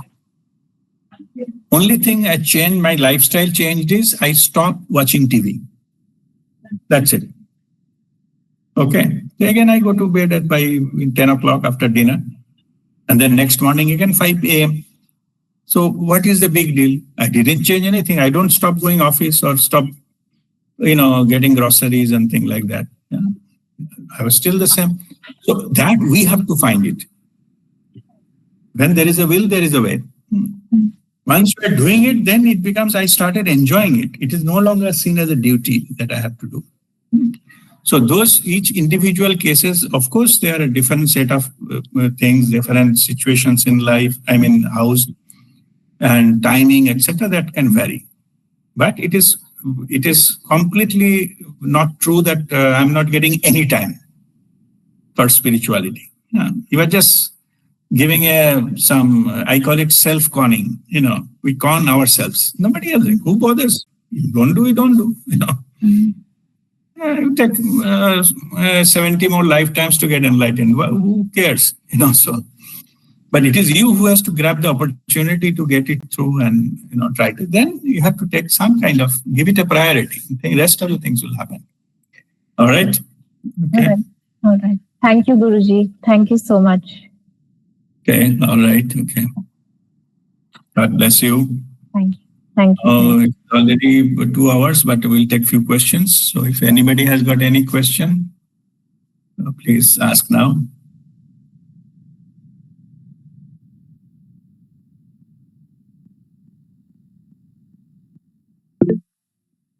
Shraddhanjali, go ahead. You are muted. Can you unmute? Okay. Yeah. Yes. Thank you for the session. It was really very, very good. Guruji, my question is, when we were talking about the future of a person, a career or whatever it is. So you gave the example of somebody was meant to be an actor and you did anything in between and it didn't happen and you left that thing. We hear of many actors, examples of that. And mostly all of this comes from the fact that there has been either peer pressure or parental pressure that you have to do engineering, but their souls do. So my question is, how do we ensure that we don't do that to our kids? Yeah. No, it is actually very simple. Yeah. So you have to give the framework, like the security framework or, to your children. Like you just say, you cannot do this, you cannot do this. This is harmful. Give the framework, rest you leave them to choose an experience. We don't interfere and give lecture every time. They will do few mistakes here and there, but ultimately they will learn, they will find their own path. We need to, honestly, I'm saying we need not to do anything. If we do anything, that will be helpful. Okay, that is the only thing that will be helpful. One of the, I normally joke that I have, because in my career I have seen many bosses. So people ask, what is the quality of the boss you like to have? I have just finally say that one, you have to have, of course, you need to have the technical ability, knowledge to understand what the proposal, you decide, but the proposal understanding is one. And second thing is power not to say too many things. Talk less, allow the people to work. You don't talk. Think of a boss coming every time and saying, what you are doing today, tell me, give me daily report and why this, why that and all this. We get irritated. You say this result needs to be achieved and you give the freedom to achieve that. Who has this micromanaging things? Unknowingly, we did same thing to our children. For the good, I'm not saying your intention is bad, but our intention is good. But the way we implement, maybe we are also treated like that by our parents and that subconsciously come automatically. We need to be careful, that we are respecting that. Even though there is no demand, they are not, go to the level of some rebel by the children or the tantrum by we don't allow to go to that level. We should have enough open, conversation, channel open, give them all opportunity, whatever they like to do. Only define the boundary in unpersonal matter. How it is unpersonal? When the policy to be decided before any event happens. Suppose you want your child to going out for say playing and to come back home by 5:30 p.m. Okay. This rule, 5:30 p.m. rule, should not be given when one day your child is late. Then the child will take it personally. He said, oh, for me, this is like a punishment.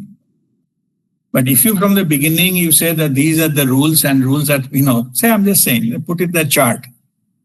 There are 5 rules to follow in this. Every family, every told, untold rules. So if you've done that, it is like a HR policy, I say. HR policy is not person specific. It is a policy of the company. While being in the company, I agree to abide by the policy. Same here. So if one of them is to come back by 5:30 and that particular day the child comes late, then you say, look, this rule says 5:30. Okay. So please make sure you come back by that time. It doesn't look punishment, psychologically speaking, not punishment to the child. So everybody say, yeah, that's true. Rule is written before me, before I am getting late. So I am not told just I am wrong. I am just told to follow the rule, and that way it is easier to implement. That's what I'm saying. Make it unpersonal. Nobody likes to get, no matter who, even in our childhood also, we never used to like somebody said, you are wrong, you did this wrong, and you this thing. Nobody likes that. So, but if there is a rule, that is we call the boundary condition. You put the boundary condition, which is non-personal. You should not wait till some event happens. Yeah, can you change it? Yes, of course, change it. If the children are grown up and that particular rule is not meaning, you change it, put a new one in, but don't wait till something happens and then you do this update. Yeah. So give them respect, and rather than see, a rule has a flip side of it. By implementing rule, the flip side of it, the moment the supervisor is not there, whoever is enforcing is not there, they will definitely break the rule. Very true. It is not possible to 100% supervise or 100% under supervision of anybody. It's not possible. So how you see that it is not broken during time? That is what is called creating the value. You tell that I am not going to supervise you. You are on your own. So, but at the same time, if somebody really take the responsibility and shown some good result, it must be appreciated. Openly, clearly. And you have to tell, I'm very happy today you come back home before 5:30, you follow the rule. It is appreciated. That's how it can be meant. It is, there are many things in the life which are, can be implemented without, enforcing the rule. So it is common and possible, and that sense of responsibility comes, and that is, I think, the better way of dealing with any children, and allow them to express themselves in a unique way and things like that. Yeah. Thank you so much. Guruji, another question I had. Yes. As you were saying about the passions people have, like if there is a soul is meant to do something, they will show passion. So if we see passion in kids for certain things, but it lasts till the time, like to reach that thing, you need to motivate them. I have seen it with my kid. Like I need to motivate them. When you push them a bit, they show full passion in whatever they are doing. And then it's gone again. For example, he plays cricket. So you need to really push, like go and play. And when he's playing, he forgets everything and plays. But the next time again, when to go, you have to again push him. Things like that happen. So how do we keep them motivated? Already have passion. No, same thing. You just define the boundary line, don't push them. I mean, I'm telling to that extent, tomorrow, if he comes and says, I don't like cricket, it's fine. What you like is I like badminton. Go, I'll buy you a racket. If you do that, then they know that there is a freedom of choice. So in the process, maybe truly he may be meant for tennis. So after cricket, he tried badminton, then come to tennis, and then suddenly you see the progress is very fast. So we don't know exactly which one will be ultimately better for them.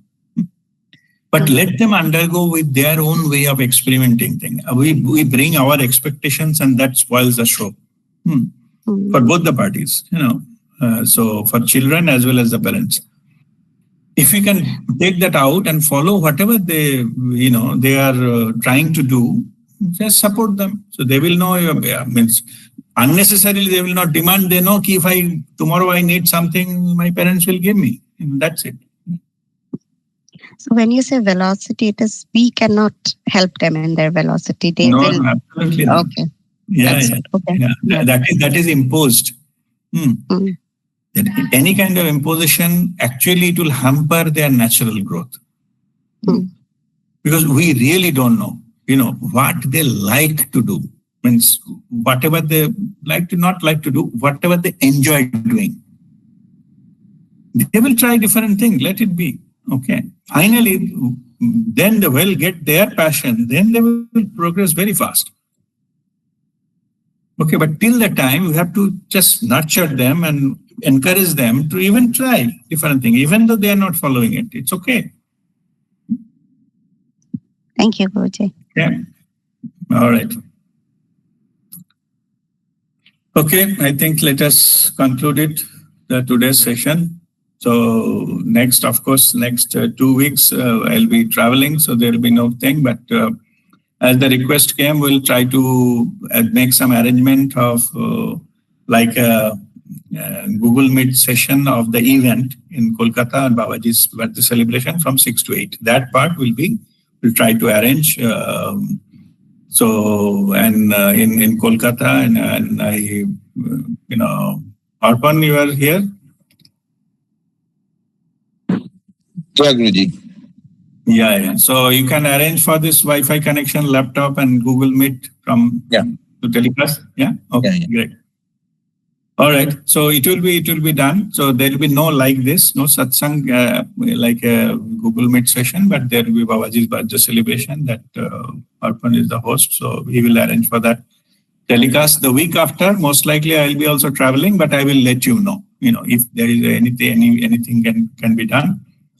Otherwise, will be last week of November will be our next this online session, Saturday session for the session number 227. Yeah, so that time. All right, we'll conclude with Shanti Part. So we'll do Om chanting and Shanti Part for peace and harmony and loving relationship in our lives. Om